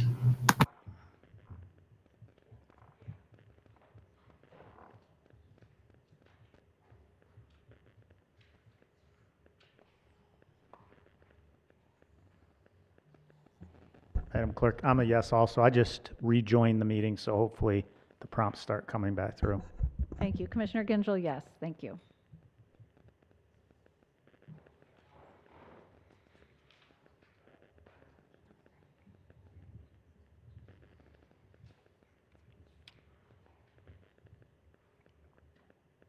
Can we close the board? Up. Commissioner Kokendorfer? Sorry, I thought I voted yes. Oh. Sorry, Kokendorfer, you're a yes? I am. Thank you. Okay. I just want to say this is not my program. I didn't ask for this. We have 21 yeas, 0 nays. Sufficient number voting in the affirmative. The amendment is adopted. That brings us to the main question, which was the contract extension with Haven to provide these the Safe Therapeutic Assault Response Team start sexual forensic exams for fiscal year 2022. Any further discussion? Seeing none, Madam Clerk, please prompt the vote on approval of the resolution. Commissioner Cavell on the resolution? Yes. Gingell, you okay. Kokendorfer, are you good? Okay. Commissioner Kowal?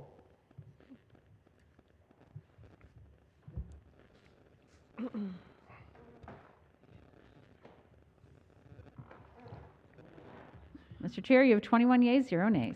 A sufficient number voting in the affirmative. The resolution is adopted. Commissioner Lubes? Thank you. Our next item is the 2022 Secondary Road Patrol and Traffic Accident Prevention Program. Commissioner Lubes, can we move items F and S together and then move the others all together instead of going through these one by one? I haven't reached the part where we're going through one by one yet. So the Secondary Road Patrol and Traffic Accident was on our regular Got it. scheduled Got it. meeting. Yep. Sorry. And the Yes. others Got it. were on Yep. our special meeting. Let's do that one. Okay. Commissioner Lubes moves the grant acceptance of the Secondary Road Patrol, seconded by Commissioner Gingell. Any discussion? Madam Clerk, please prompt the vote.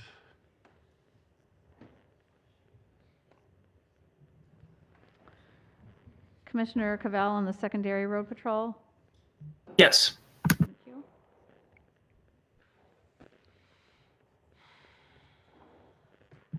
Mr. Chair, you have 21 yeas, 0 nays. A sufficient number voting in the affirmative. The resolution is adopted. Thank you. Mr. Chair, the next items are related to the Sheriff's Department. They're the enforcement services agreement with our various townships and cities, along with establishing jail boarding fees, overtime rates, and law enforcement service rate. Item D is an amendment to the law enforcement service for Parks and Rec Uh, So I would like to group those together, the D through S. Well, can we do S and F as one and then do all the others together? S and F. Otherwise, we're going to have to divide the question things. We'll do S is a chartered township service agreement. Is there something different about Springfield? I don't know. I, All right, how about, okay. Why don't we do this? We'll move D through S. Seconded by Gengel. No, I have a question, Mr. Chair. Oh, okay. You want to? Yeah, on item D, I actually voted no in committee, and I'd probably vote no on the floor. If they're bundled together, I'll Okay, ask the so split you the want to question. do D separately? I'd like to do D separately. The rest of them's fine, if you're willing to accommodate that. That's fine. Yep. I mean, let's do D separately. okay, item D. May I also ask for a separate? Oh, And you, Item D is amendment to the 2019-2021 Standard Law Enforcement Services for Parks and Recreation Commission, which is looking at a 90-day extension of what we have now. moved by Commissioner Lube, seconded by Commissioner McGilvery. Is there any further discussion? Seeing none, let's prompt the vote on item D.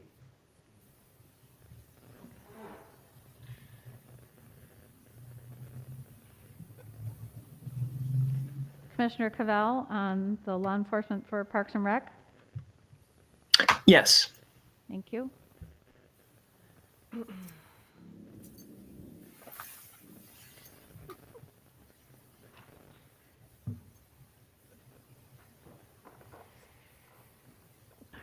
Mr. Chair, you have 15 yeas, 6 nays.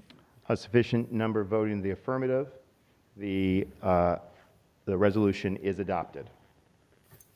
Thank you. Then items E through S. Item E is our service agreement for the law enforcement services agreement rate and law enforcement service agreement.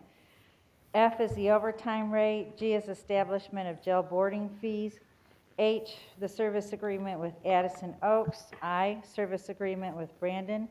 J, service agreement with Commerce. K, service agreement with Highland. L, service agreement with Independence. M, service agreement with Lyon Township. N, service agreement with Oakland. O, service agreement with Orion. P, service agreement with Oxford. Q, service agreement with Pontiac. R, service agreement with Rochester Hills. The last one is S, service agreement with Springfield Township. Okay. So as we dealt with D, is there anyone who would like one or any of these pulled so we can move all the others? Commissioner Cavell. Yeah, could we vote on F individually? Pull that one? Yes. So anybody else? Commissioner Powell. Can we pull Pontiacs as well? You want to pull Pontiac separate? Yes, separate. Okay. Like that. Pontiac is, which one is that? Q. Q. Thank you. All right. So we will move E, G, H, I, J, K, L, M, N, O, P, Q, R, S. So Commissioner Lubes moves the adoption of those contracts, seconded by Commissioner Gingell. Any discussion on?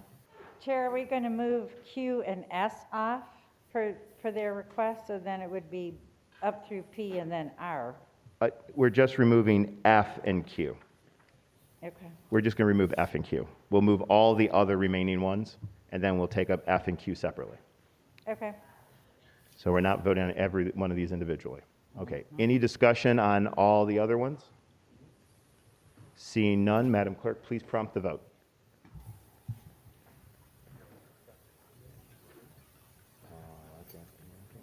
Commissioner Cavell on items E, G through P, R, and S.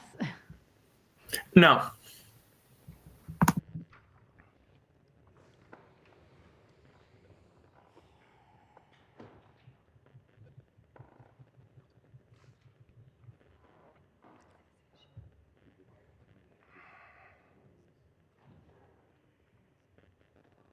Mr. Chair, you have 20 yeas, 1 nay. A sufficient number voting in the affirmative. The resolutions are adopted. And that will bring us to F and then Q. So Commissioner Lubes, you want to move? Thank you, and I apologize. I misheard F and S, so I thought you were saying S when I you're get saying it. Nope. F. I So get it. I did say S once by accident. Okay, establishment of law enforcement service agreement overtime rates. Okay. Moved by Commissioner Lubes, seconded by Commissioner Gingell. Any discussion? Commissioner Powell, followed by Commissioner Cavell. This is for the Pontiac and these two, right? Me and Cavell's? Correct. This is for the overtime rates that we charge uniformly across the system. No, isn't this just what I just pulled off? No. Oh, no. Cavell Okay. pulled F, you pulled Q. Okay. All right. Commissioner Cavell. Yeah, I just wanted to say big shout out to the sheriff's deputies at the jail who I spent a shift with over a night on a Saturday, and Major Childs and Under Sheriff McCabe for helping me organize spending a dozen hours with them, and then also the ride along I did in Pontiac with the deputies there, because it opened my eyes to seeing how overtime is this big beast. So whatever we can do to help with that, I'm all in favor of. Thank you very much. Any further discussion? Seeing none, let's prompt the vote on item F. Commissioner Cavell on the overtime rates? Yes. Thank you.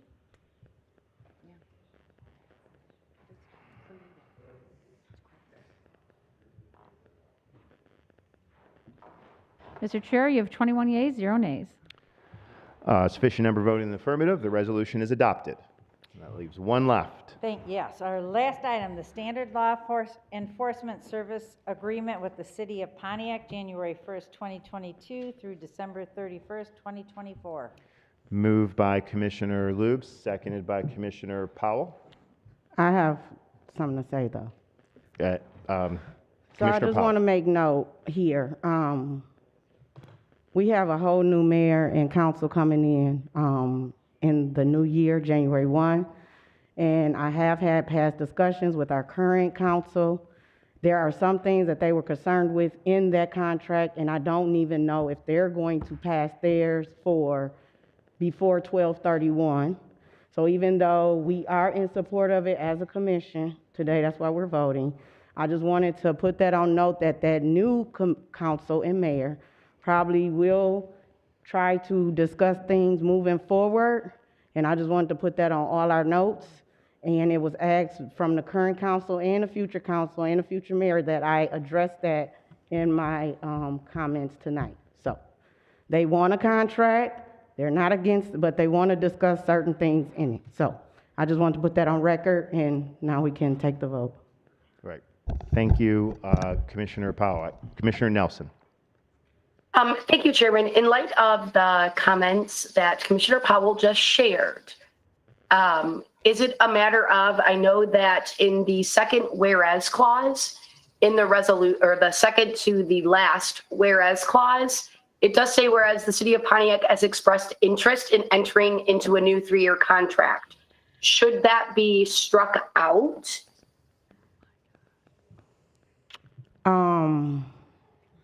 As of right now, I don't want to do that. I want to leave everything as is. I got you. I'm going to leave everything as is. I just wanted to duly note, because again, when we were in committee, I asked if the municipality has any questions moving forward because of the changes that's going on, we will let them handle it. But they all wanted me to put that on record, just for notation purposes. So no, I don't want to mess up anything. I think we should move forward though.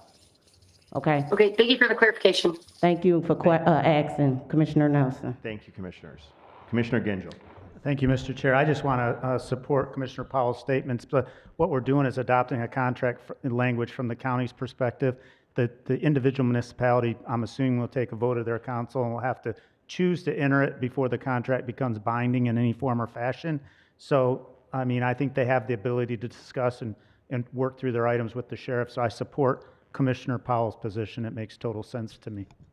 Okay, thank you for the clarity again. And all of these contracts commence on January 1, and so whenever it is ratified, set agreements and rates and all that will be paid, will be set in place starting January 1. Okay, thank you. All right, seeing no further discussion, Madam Clerk, please prompt the vote.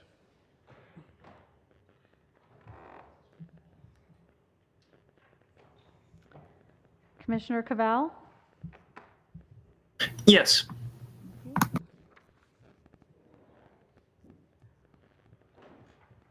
Mr. Chair, you have 21 yeas, 0 nays. A sufficient number voting in the affirmative, the resolution is adopted. Commissioner Lubes. That concludes my report. Thank you. All right, thank you, Commissioner. Probably the longest list ever. All right, that'll move us to reports of special committees. There is none. Special order of business, none. Unfinished business, there is none. New and Mr. miscellaneous Chairman? business. Mr. Chairman, I'd like...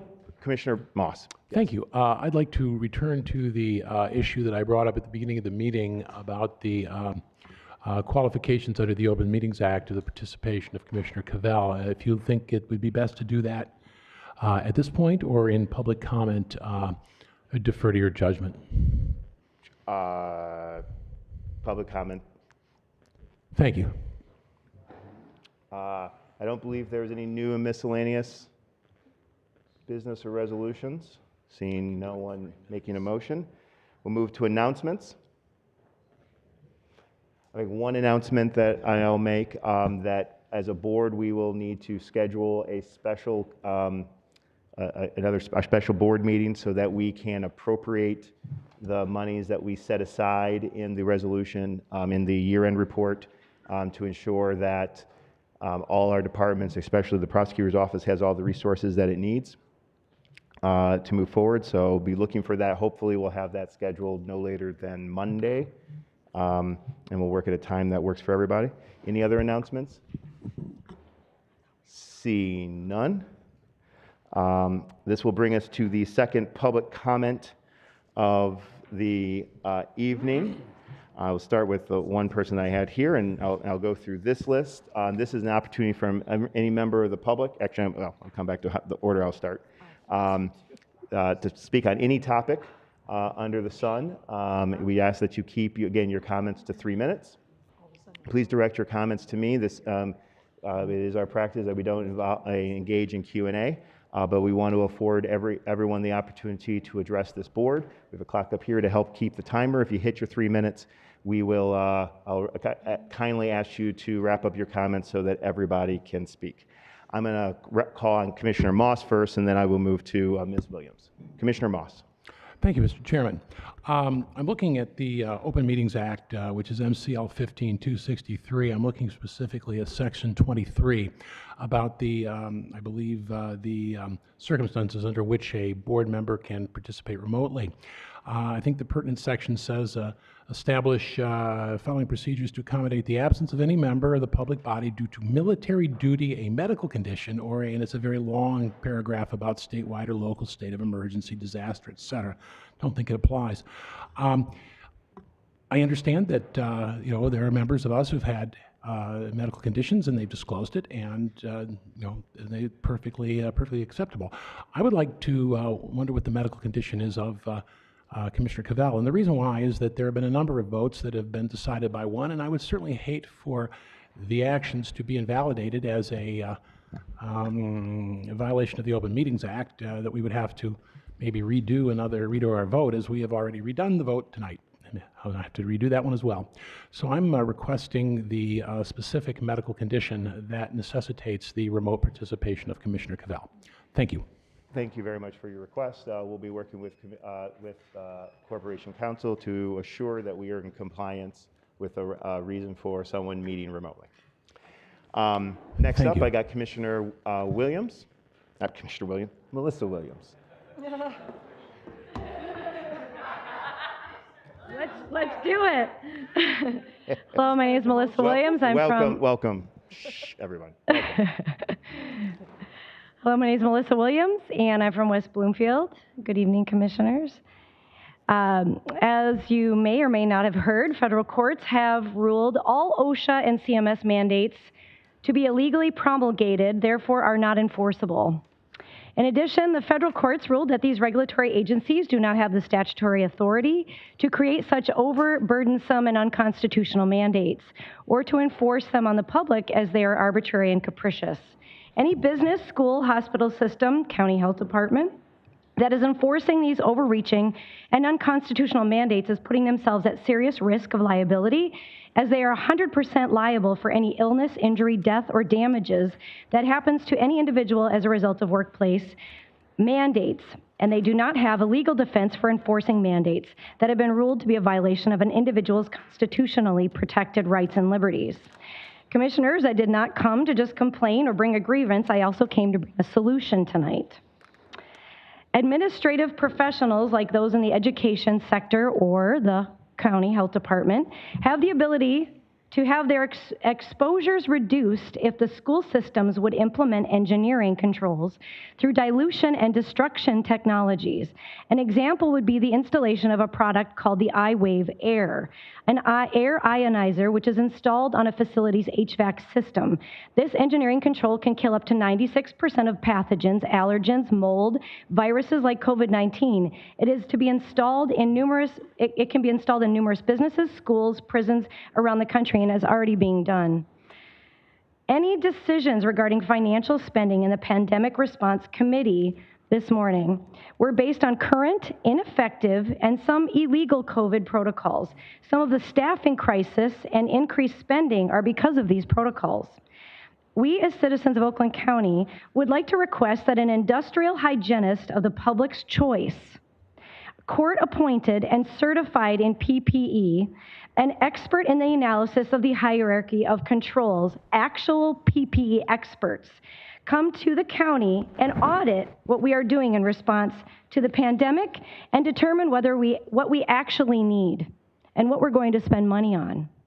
I have sought out 2 such PPE experts, and they have been involved in court cases around the country. They were also involved in this federal case. One is from the military and one is from the industrial complex, and they have 20+ years of experience. I'm happy to refer you, and I have their numbers. We request that in Oakland County, and also in the Oakland County Commission, that we would have a consultation with the American frontline doctors, who over the course of the pandemic last year were on the front lines and have developed effective preventative protocols, as well as effective and successful treatments for COVID-19. We request that they come to educate the health department, the commission, and the public on how to deal with the spike in cases for the benefit of our community. We believe that these funds would be better spent and wisely spent and for the benefit of our community. Thank you. Thank you, Ms. Williams. I will move on to Maria again.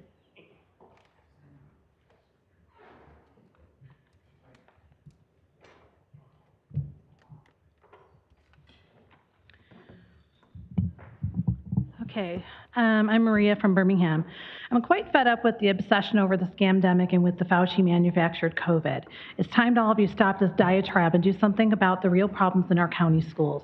You spend so much time and money to push the clot shot and mask our children, and we have much bigger problems that should be addressed right away. You're failing the children of Oakland County in a very big way. Your commission sets an example for the rest of the county. Sadly, my school district, Birmingham Public Schools, certainly follows your lead, pushing liberalism and getting government money over the safety and well-being of our children. Cell phone towers are all over the high school grounds, despite the fact that 5G towers can cause physical harm to people. The district does that for money instead of preventing the exposure to our kids. My son had to read a book in his English class on an intimate relationship between 2 boys that fall in love. I just found 3 books on the newly added list at his high school's library that include topics of homosexuality, transgenderism, and social justice when the law doesn't work. The bullying is so bad in our school that I had to move my son to another school to get away from the bully administration would do nothing about. In fact, I was told by the school that no one is bullying your son. I removed him from that school, and 2 days later, my son was stalked, followed, and chased in downtown Birmingham by the same bully and 3 of his friends. They picked him up, carried him to the back of a parking lot behind a building, and assaulted him. My son does not feel safe in school, and I found out that just this week that particular bully was transferred to my son's high school. There is not equal treatment of all students in school. If you're a certain ethnicities, you're permitted more latitude in what you say and do that's harmful to others, and punishments are less or non-existent. My son with a learning disability was called stupid daily by a student in his class and was called a stupid cracker in another class. Both students were of different ethnicities, so no bullying, no bullying was permitted. I'm sorry, both students were of different ethnicities, so the bullying was permitted against my son. When I asked how stupid cracker was not a disability bullying or a racial slur, I was told that that student really didn't know what that meant, and my concern was dismissed. My son was, however, suspended for his response to the bullying, verbal response. The middle schools forced kids to watch CNN on a daily basis, and when my son wore this sweatshirt to school, I got a call from the principal. I got a call from the principal for my son wearing this to school, saying that it was controversial and inappropriate. That's when he was president of the United States. This was 2.5 years ago. This is what's going on in our schools. I've decided to remove my son from your government indoctrination center for children. Your indignation has caused emotional and physical harm to my child, and your actions play a role in this. You have no clue what goes on in our schools, and because you are worried about pushing your COVID scam, harmful inoculations and masks, and liberal ideologies, you're sadly off the mark here. Your actions are so blatant and wrong, you've definitely woken up the sleeping giant. More of us parents are opening our eyes every day and recognizing the harm you're doing to our kids. We may be just parents, but we are fierce, especially when it comes to protecting our children. I just want to leave you with one thought. You are at the trailer park, and we are the tornado. Thank you. Next up, we have Bobby Roop, followed by Gerald Riley.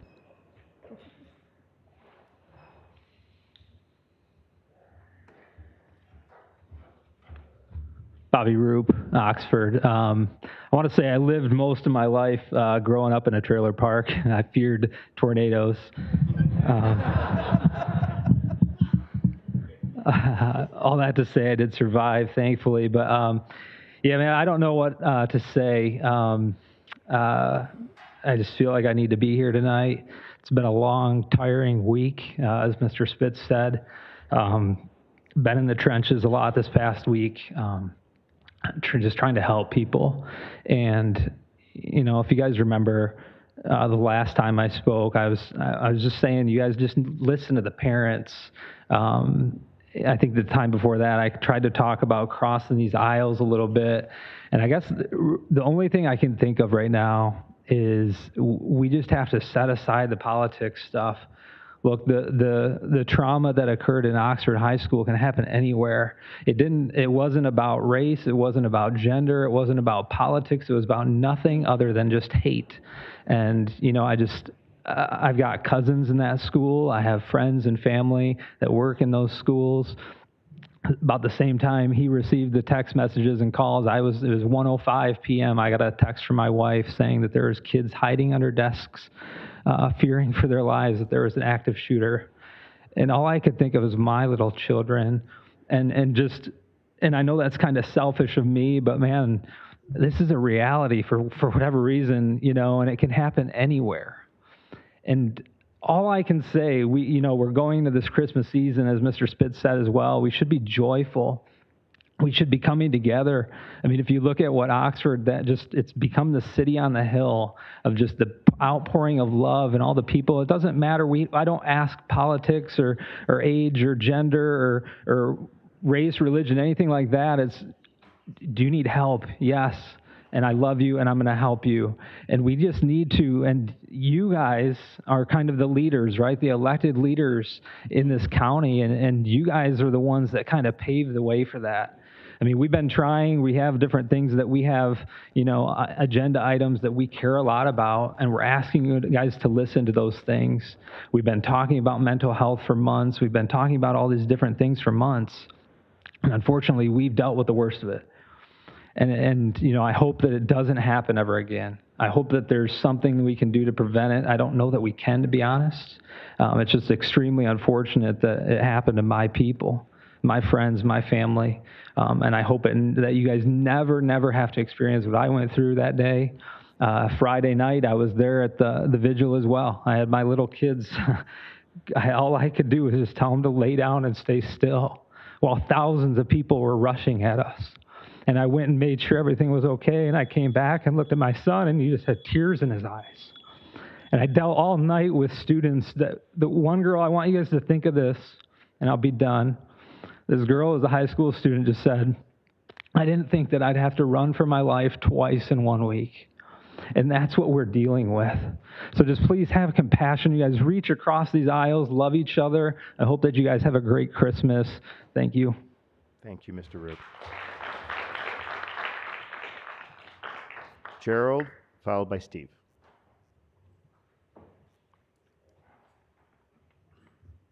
I'm Gerald Riley from Waterford. I want to thank you for letting the previous gentleman finish his statement.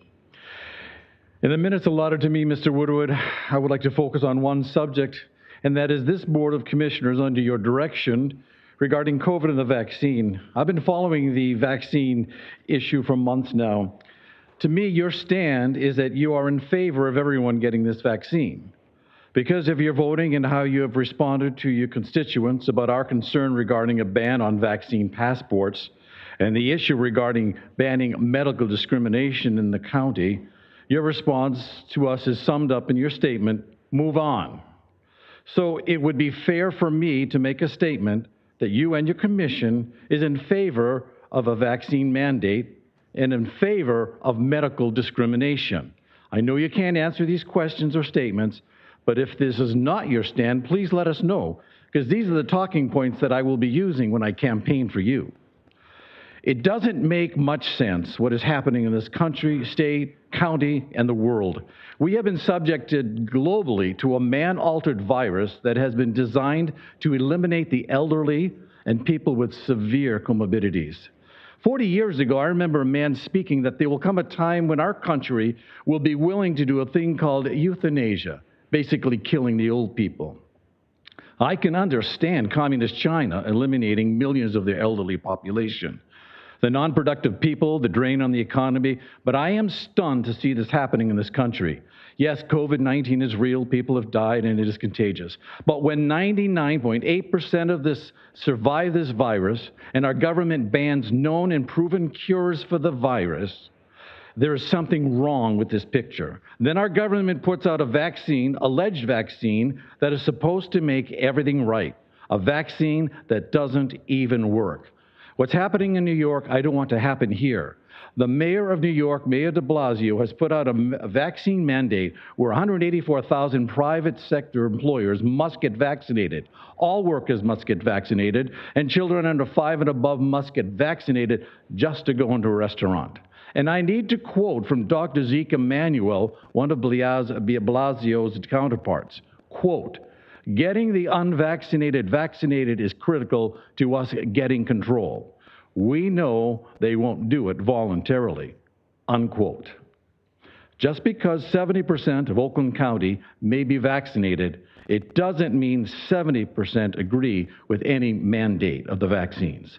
Please rethink your view on the vaccine issue. Thank you, sir. That's Steve, followed by Mo. Steve? Can't read your last name. You had to leave? Okay. Is Mo Winkler Prince? Mo.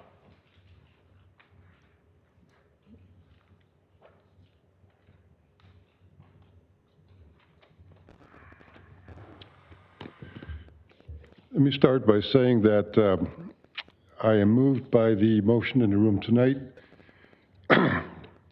But to get to the point, then comes the great disconnect. And that was the very thing that this gentleman was just discussing, that you're willing to steamroll over all the evidence so enormous, as though you don't even hear any of this said before you. Essentially, our words fall on deaf ears. There is no accountability. There will be another way to go at this if we can't do it this way. When I was here a month ago, by the way, my name is Mo Winkler Prince. I live in Troy. I wrote a large draft that I had to re-edit because of the 3-minute rule. I was hoping to ask for forgiveness, but when I saw that wasn't possible, Commissioner Woodward invited me to send him an email, which I did. The email asked, again, for 5 minutes instead of 3 minutes. He summarily said that the 3-minute time allowance had been in place for years, and that it was ample time to make one's point. All right, I'll let that go for now. That's it for another time. My reason for being here tonight, just like last time, is Why the hell are we vaccinating 5 to 11-year-olds?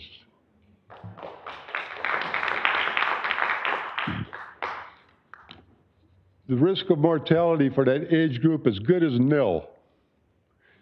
And besides, there is no emergency use authorization for almost half a year now. And the last month when I was here, you may or may not have noticed, somebody placed, it wasn't me, but a lady here placed information revealing that the emergency use authorization was nullified by the National Institutes of Health recognition of ivermectin as an accepted protocol against COVID. Under emergency use authorization rules, when there is no other recourse, then the vaccinations are permissible. In this case, there is. So leave those damn vaccines alone.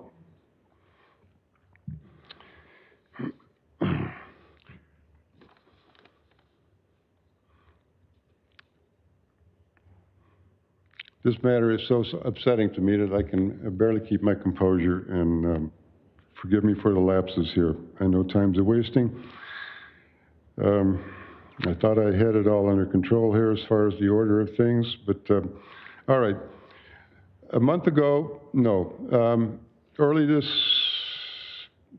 fall, perhaps late summer, a woman in Illinois went before the school board, and she pointed out,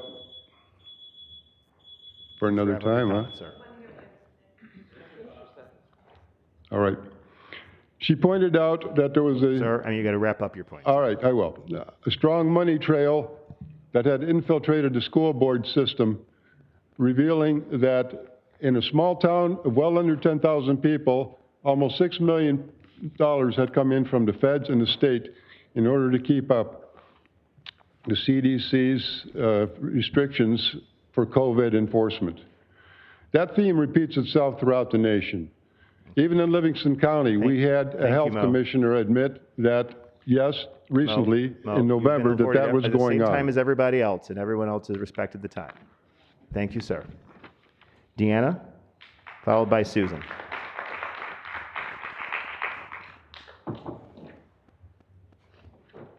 Hello, I'm Deanna Jamil from Commerce.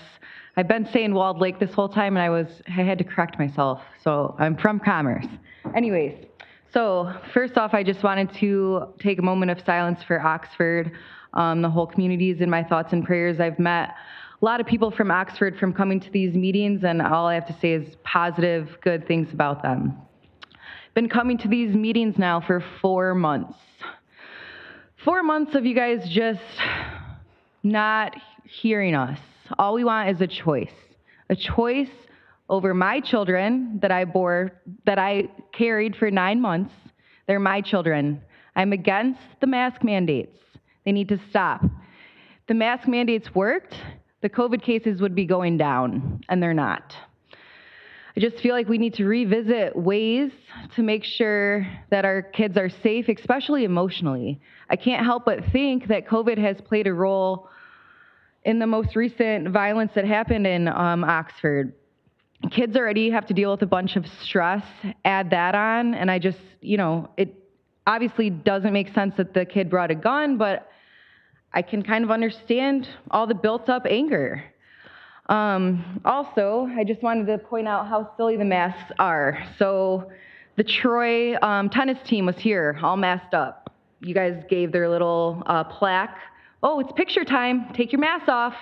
So why can't they take their masks off in the classroom while they're learning? Instead of, oh, it's a photo op, let me take it off. And a lot of you on this side too, when it's photo opportunities, let's take my mask off. I think I saw Markham over here take a selfie with some guy, shoulder to shoulder, mask down.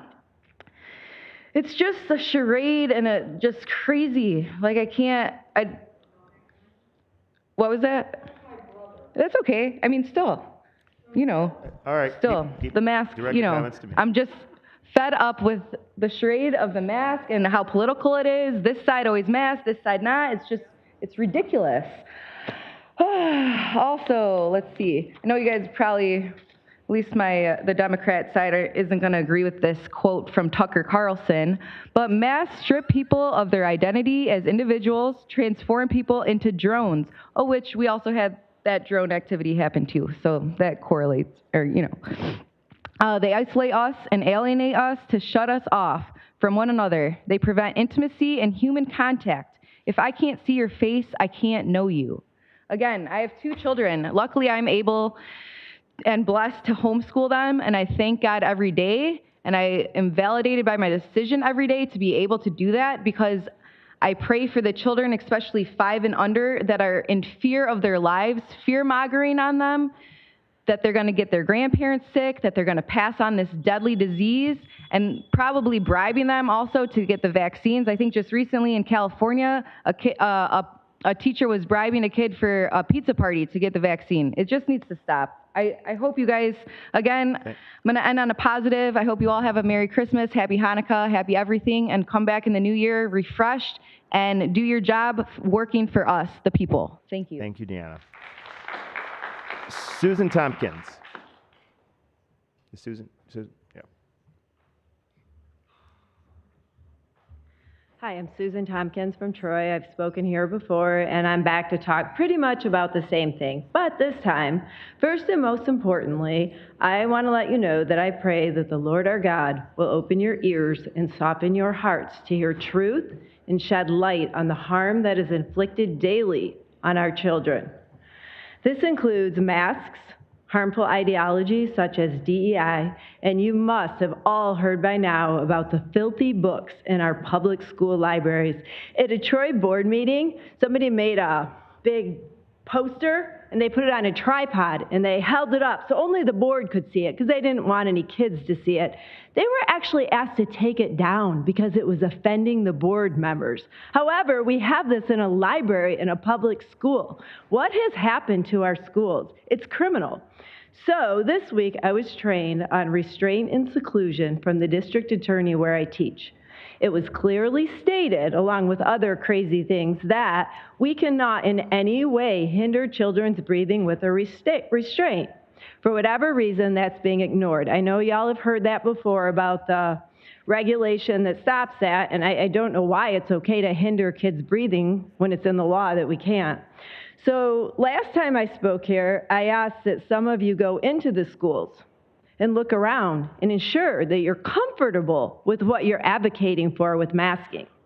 Has anyone here actually been in and walked around? Because I'm in a school every day with little tiny kids in masks. It's very creepy. There's really not another word to describe it.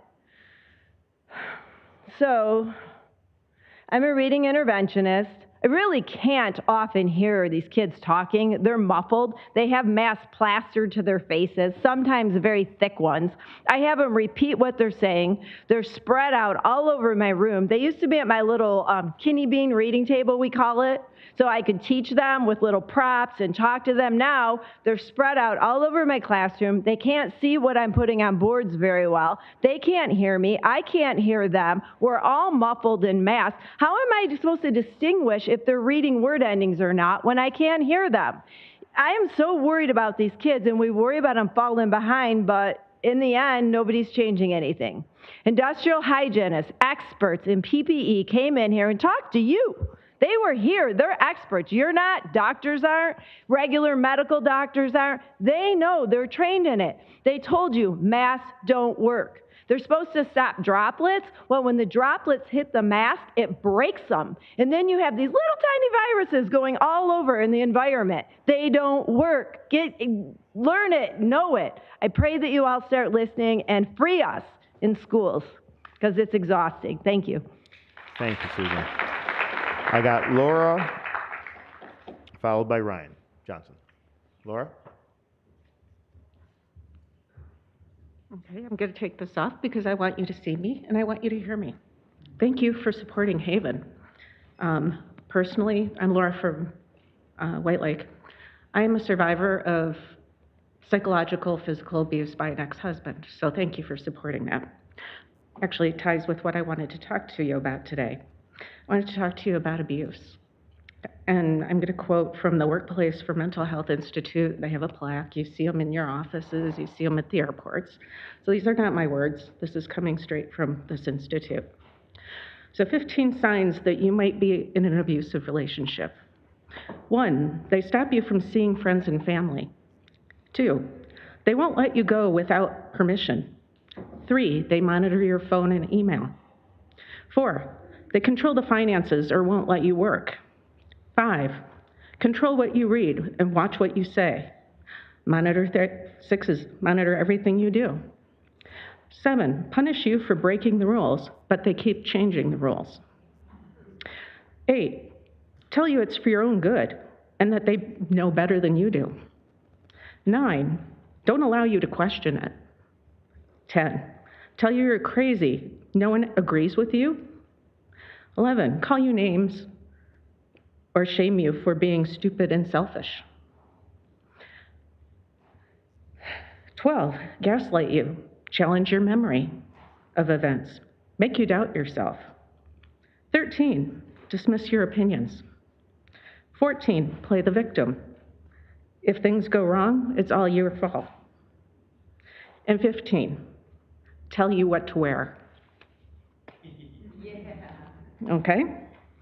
So, I'm not an expert on abuse, but having experienced it, I know the way to fight it. You have to shine a light on it. You have to show it for what it is. You have to take a stand. You have to say no firmly, and you don't budge. You have to take back your personal power. You have to have integrity, and you have to have humanity and compassion. So what do you do when it's a government that's abusing you? Do any of these things seem familiar?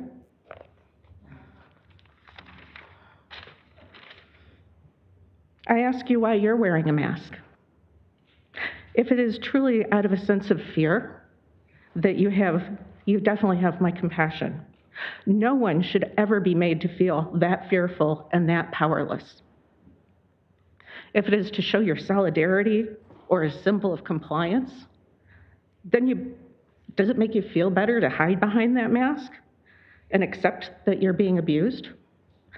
Does it make it easier for you to be an abuser? I was here a month ago and watched you vote on masking children. That is child abuse.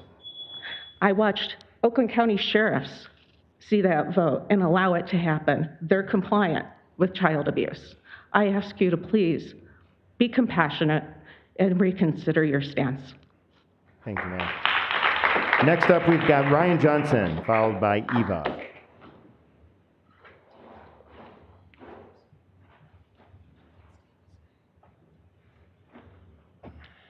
Hi, I'm Ryan Johnson from Troy.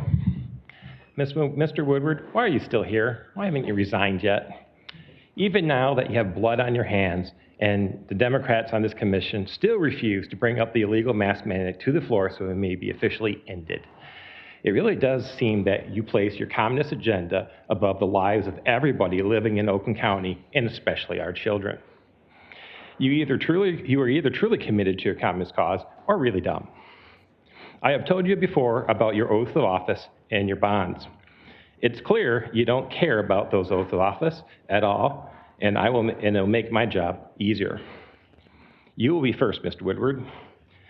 We have between 400 and 600 parents willing to file notices of claims against the county for the crimes associated with the illegal mask mandate you have been perpetuating. I understand that the county has a slush fund to help pay for your breaches of oath. Typical. But you better hope that fund is extremely well endowed, because here is some math for you. Every parent who has removed their child from a school in Oakland County because of the illegal mask mandate, every parent who has a child still in the district who has suffered under the mandate, be that physical, psychological, or even with their grades, will have a valid claim of at least $15,000. Parents who move their kids to private school can pile on those costs. I personally can bring a claim of excess of $700,000. So here are some numbers for you. 500 claims, $15,000 per. That's $7,500,000. That means actual claims might rise to 10 or 12 million. Unless we can get 600 parents to file claims, then it'll be over 14 million. And that is just for the first claim against you. Your Open Meeting Act violations and other total disregards for the law and people's rights will give us other opportunities to file claims. And when you are gone, we will file claims against each other oath of office violation committed by members of this commission.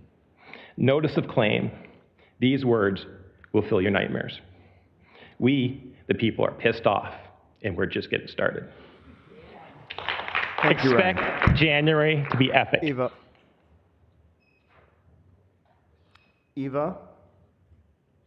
I think I had Eva and a Steve. Eva left. Did Steve leave? Yeah, was that Eva and Steve left. Okay. All right, Tasha.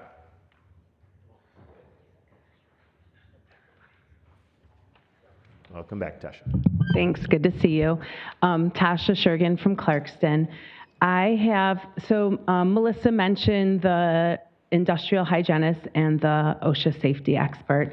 I have the white papers that they've created. It's 13 pages. I'll leave it here for you guys. But I do want to outline a couple of important items from these white papers. This document serves to put anyone in a position of authority who's attempting to usurp the settled and historic rulemaking process, legal precedent, and current regulatory standing on notice that they are in violation of the law and will face serious liability repercussions if they choose to act in a rogue manner, implementing self-proclaimed unsupported mandates on their own authority. On November 6th, the Fifth Circuit Court of Appeals, with a 3-judge panel, issued a temporary restraining order staying the approval and enforcement of OSHA's emergency temporary standard filed on November 5th. The ETS was found to have grave statutory and constitutional concerns with the mandate. The ETS covered vaccination, testing, and face coverings. On November 12th, an appeals court reaffirmed the stay on the Biden administration's push for this mandate. Therefore, no employer in the United States is legally able to cite OSHA's recent ETS as justification for forced vaccination, testing, or mandating face coverings in the workplace, neither in an individual state OSHA agency. Neither is any individual state OSHA agency. This stay applies nationwide, not just to the states covered by the Fifth Circuit Court. Legally, no individual state may create a standard where no federal standard exists. So no state within the United States may legally create a COVID-19 standard with any mandates regarding vaccines, facial coverings, social distancing, etc. Until there is an approved ETS, there's no standard. And when there's no standard, there can be no enforcement. There is no statutory authority to implement this type of ETS, as OSHA does not get their guidance or orders from the executive branch. The OSHA Act of 1970 places OSHA under the guidance of the legislative branch, which is the reason this ETS is not legal and will not be enforceable. OSHA gets its authority exclusively from Congress. In order for a regulatory agency to promulgate a new health or safety standard, the regulatory rulemaking process must be followed. An emergency temporary standard may skip the normal rulemaking process only where there is grave danger to society and the time is of the essence in order to reduce or eliminate a known workplace hazard. Even then, the ETS must meet certain requirements for approval. The promulgation of the COVID-19 ETS was done illegally, so none of the mandates contained within the ETS are legally defensible or enforceable. Again, 13 pages, they're all here. Happy to email them to anybody that wants it as well. That includes anybody that's here. We need to share this with our county officials, our state officials, our congressional officials, our employers, our healthcare systems, because what's going on is illegal. Again, you're on notice. Get on board, or Thank you. like Ryan said, experience the repercussions of it. Thank you, Tasha. Is there anybody else that would like to address the public? If you just can state your name and resident. Mike Stager, Berkeley. Every time I come to these meetings, any meeting, I wonder, why am I going? And then I get there and I just love the principle of self-government. It's incredible. You guys should feel privileged to feel these kinds of comments and feedback. Melissa Williams gave a very clear proposal that I would say I don't think she'll cost much. You could actually ask her to set up a committee to look at the frontline doctors, look at this HVAC system. Those are constructive proposals that seem very rational, very sane. How could anybody be against improving ventilation systems in all of the schools in Oakland County as a safety measure for many different reasons? So I think you should just look at her proposal and take it seriously. Now, but I think that for many of you, especially the ones wearing masks, and I think the comments were very thoughtful about the mask process from a number of different people. I don't know if you realize, and maybe some people, other people don't, maybe what's actually bugging people, why this is so emotional, why this is so intense. Why? It's just a practical thing, right? It's just wear the mask, be safe, get the vaccine, be safe. Why is it such a big deal?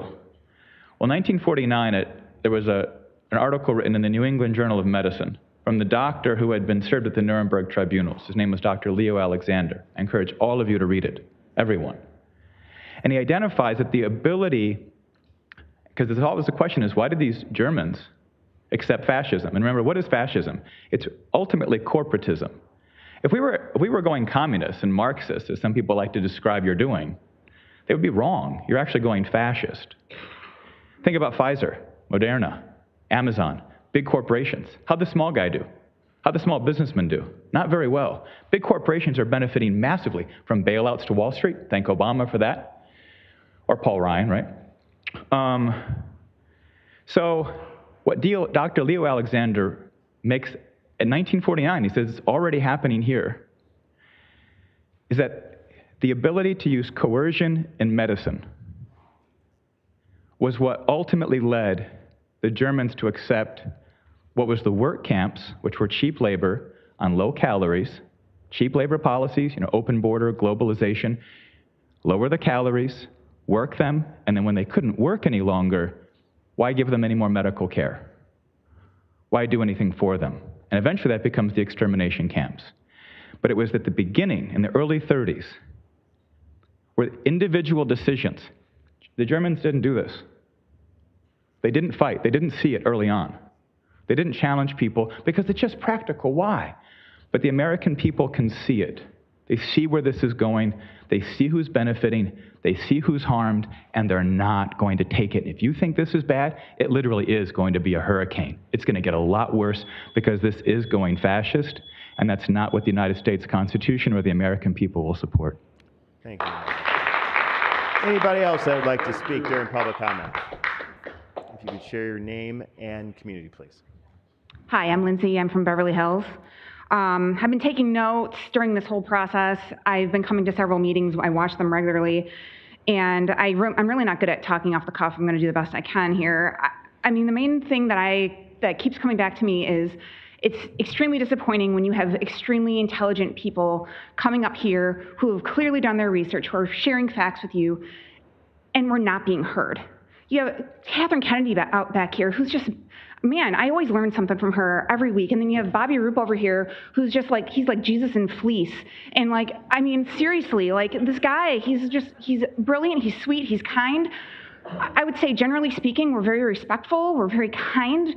There's gonna be some, chaos every so often, but I would say the last few meetings have been very peaceable. And the votes, it's like, are you just here to sit here just as a place and just because it's your job? To my understanding, your oath is to follow the Constitution and listen to your constituents, and I don't see you guys doing that. And it's extremely heartbreaking, and it's very scary. It's getting to the point where my husband and I are talking about leaving this state because I don't even know if we can continue to fight this, and I don't want to have to do that. I have 2 young kids, I have 1 in heaven, and I fight for my kids like no one's business. I lost a child in 2012, and let me tell you, you've heard the term mama bear? There's a term called tiger mom of parents who've lost children. I will fight tooth and nail for my kids. I will die for my kids. I don't really have anything more to say. I just pray. I pray for all of you that you just listen and hear us, and try to find the common ground at least. I don't expect you to change your mind necessarily. My hope is that bit by bit and little by little, the light from the people here will start to shine in you and something will break through. I don't know. At this point, all I can do is pray and trust in God. So I'm going to end on that. Thank you. Thank you, ma'am.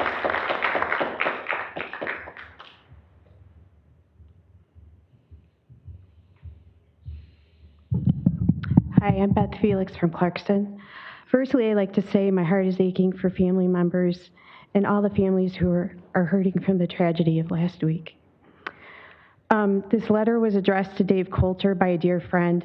She has been to several of these meetings in fighting the Oakland County mask mandate. Dear Dave, as I am here working day and night to help my children process the hell they went through 6 days ago, I too am trying to figure out how we adults could do better.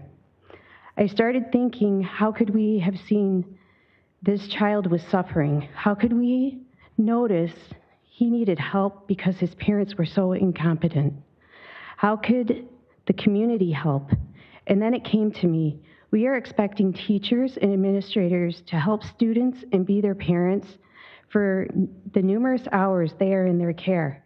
But for the last 18 months, it was done behind a mask or a screen. How do we adults gauge how a person is feeling? Tone of voice. Oh, that's muffled because of a mask. Verbal expressions. Oh, can't do that because of the mask. Nonverbal cues. Oh, wait, a mask. It's time for you to take some responsibility for this heinous act. It's time you say, crap, I didn't allow the teachers and administrators to be able to read a child, pick up on any cues. Nope, you stuffed them, you made it worse. I'm not mad at my district. I'm mad at you doing an agenda instead of what's right. You have no idea what our community is, what our community does, and you took the power away and mandated masks and kept it in place. You, sir, change. Change for the better, do better, stop making mandates that don't allow the professionals in that profession to do their job in which they are trained for. Regards, Pound Oxford Strong, parent of 2 suffering children. So I ask you, if this was such a serious virus and detriment to our children, why hasn't the health department and why hasn't this commission pressured the health department to use the CARES Act money that was granted to our schools, county, and state, and mandate our schools to put in I-wave air filtration systems? Because once again, this is not about the science. Once again, this county chooses child abuse over caring about the health and well-being of our children. Dave Coulter put himself all over the media this past week, unmasked at every turn, even in a crowd of thousands of people last Friday. This is such hypocrisy. We will continue to expose the wrong you are doing to the citizens of this county. Thank you. Thank you, Beth. Anybody else? Or is that, oh, we got one more?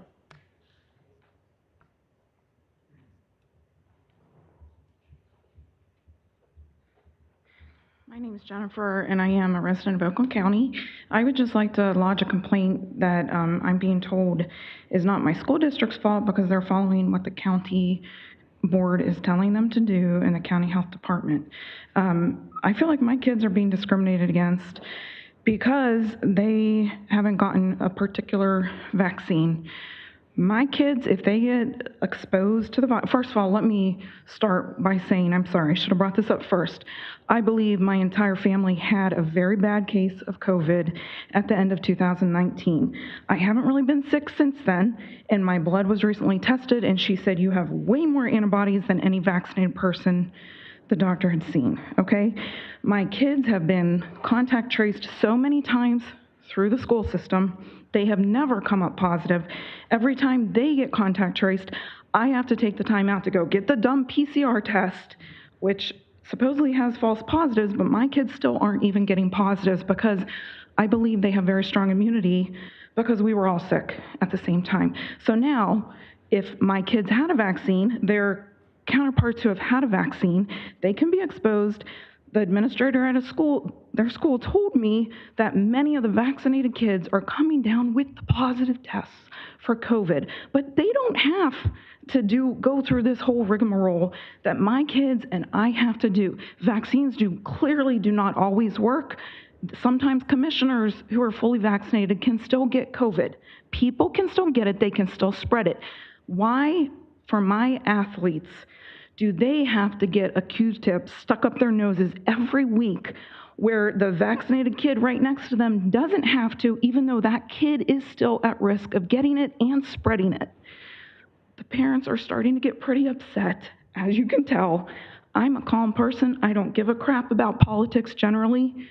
It's ridiculous to me, though, that something that should be all about science is become just about politics.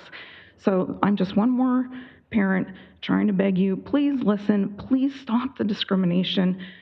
If my child had chickenpox, I do have one who had chickenpox, I chose not to get them vaccinated for chickenpox after they already had it. My whole family has had COVID. I have reasons not to get the vaccine. Some people think it's fine, and I support your right to think it's fine. You can vaccinate your kids if you want. I don't want to take the risks that are associated with this vaccine, such as myocarditis, for kids who have already had the disease and have very strong immunity to it. Thank you for listening.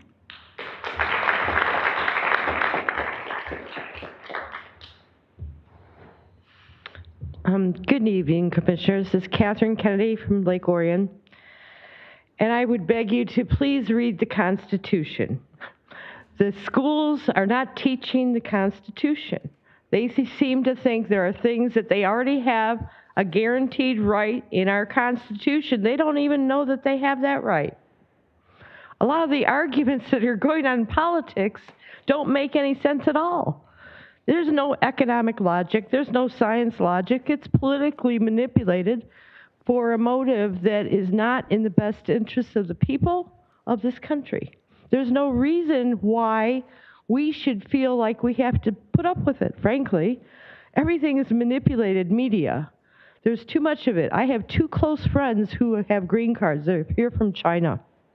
Wonderful people. They're here legally. They are scared to death. They don't know it, but they've both independently told me they see what's in the street and it makes them look like what they saw China before it was taken over by communism. They're scared to death. And I actually considered bringing them here to talk, but I didn't because it might be sensitive because of the Chinese government is very malicious towards everybody, and I know some have family there. So you don't want to have your family terrorized in a communist country while you're over here. The open border situation is just unbelievable. How is it possible that anybody is allowing this? Turns out UN is actually paying with our tax dollars to give debit cards to the immigrants to get to the border. Did you know that? That was just a recent revelation. How in the world is this even going on? Why are these non-government organizations, charities is what they call themselves, but they should be taxed? They're acting in a political motive. They're not doing charity. They shouldn't be allowed to have our tax dollars spent to house them in hotels while our veterans slept on the concrete in the Capitol. How offensive. Did you know we're paying monthly debit cards for them to survive here, too? I heard it was coming through these ARPA funds, the American Rescue Act. This is not okay. The Constitution, Part 1, Section 8 allows us to be taxed for two reasons only. Defense of the country, which they're doing the opposite, and the common general welfare of the citizens. They're doing the opposite there too. So all of our tax money is being taken in violation of the Constitution as I see it because of how it's being used. Everybody's trying to say, oh yeah, we need all this Build Back Better. That is a Build Back Broke agenda. We are in deficit already. The first 1.9 cost every single man, woman, and child in this country $5,400 each, plus interest into who knows when. This is self-destructive behavior, self-destructive policies. The economy is all self-destructive. The immigration you, is self-destructive. We need to be using the Constitution and work for our citizens. Thank you. And Thank you stop for the your- rest of this nonsense. Thank you for your comments. Thank you. Merry Christmas and have a good New Year. Let's pray for peace. Anybody else? See nobody else, we will adjourn. Our next regular scheduled meeting is January 20th, but as I mentioned in announcements earlier, we will likely have to call a special meeting to appropriate dollars, the rest of the dollars to support the Oakland County Oxford response. So stay tuned up for that. Thank you very much, everybody. Good night.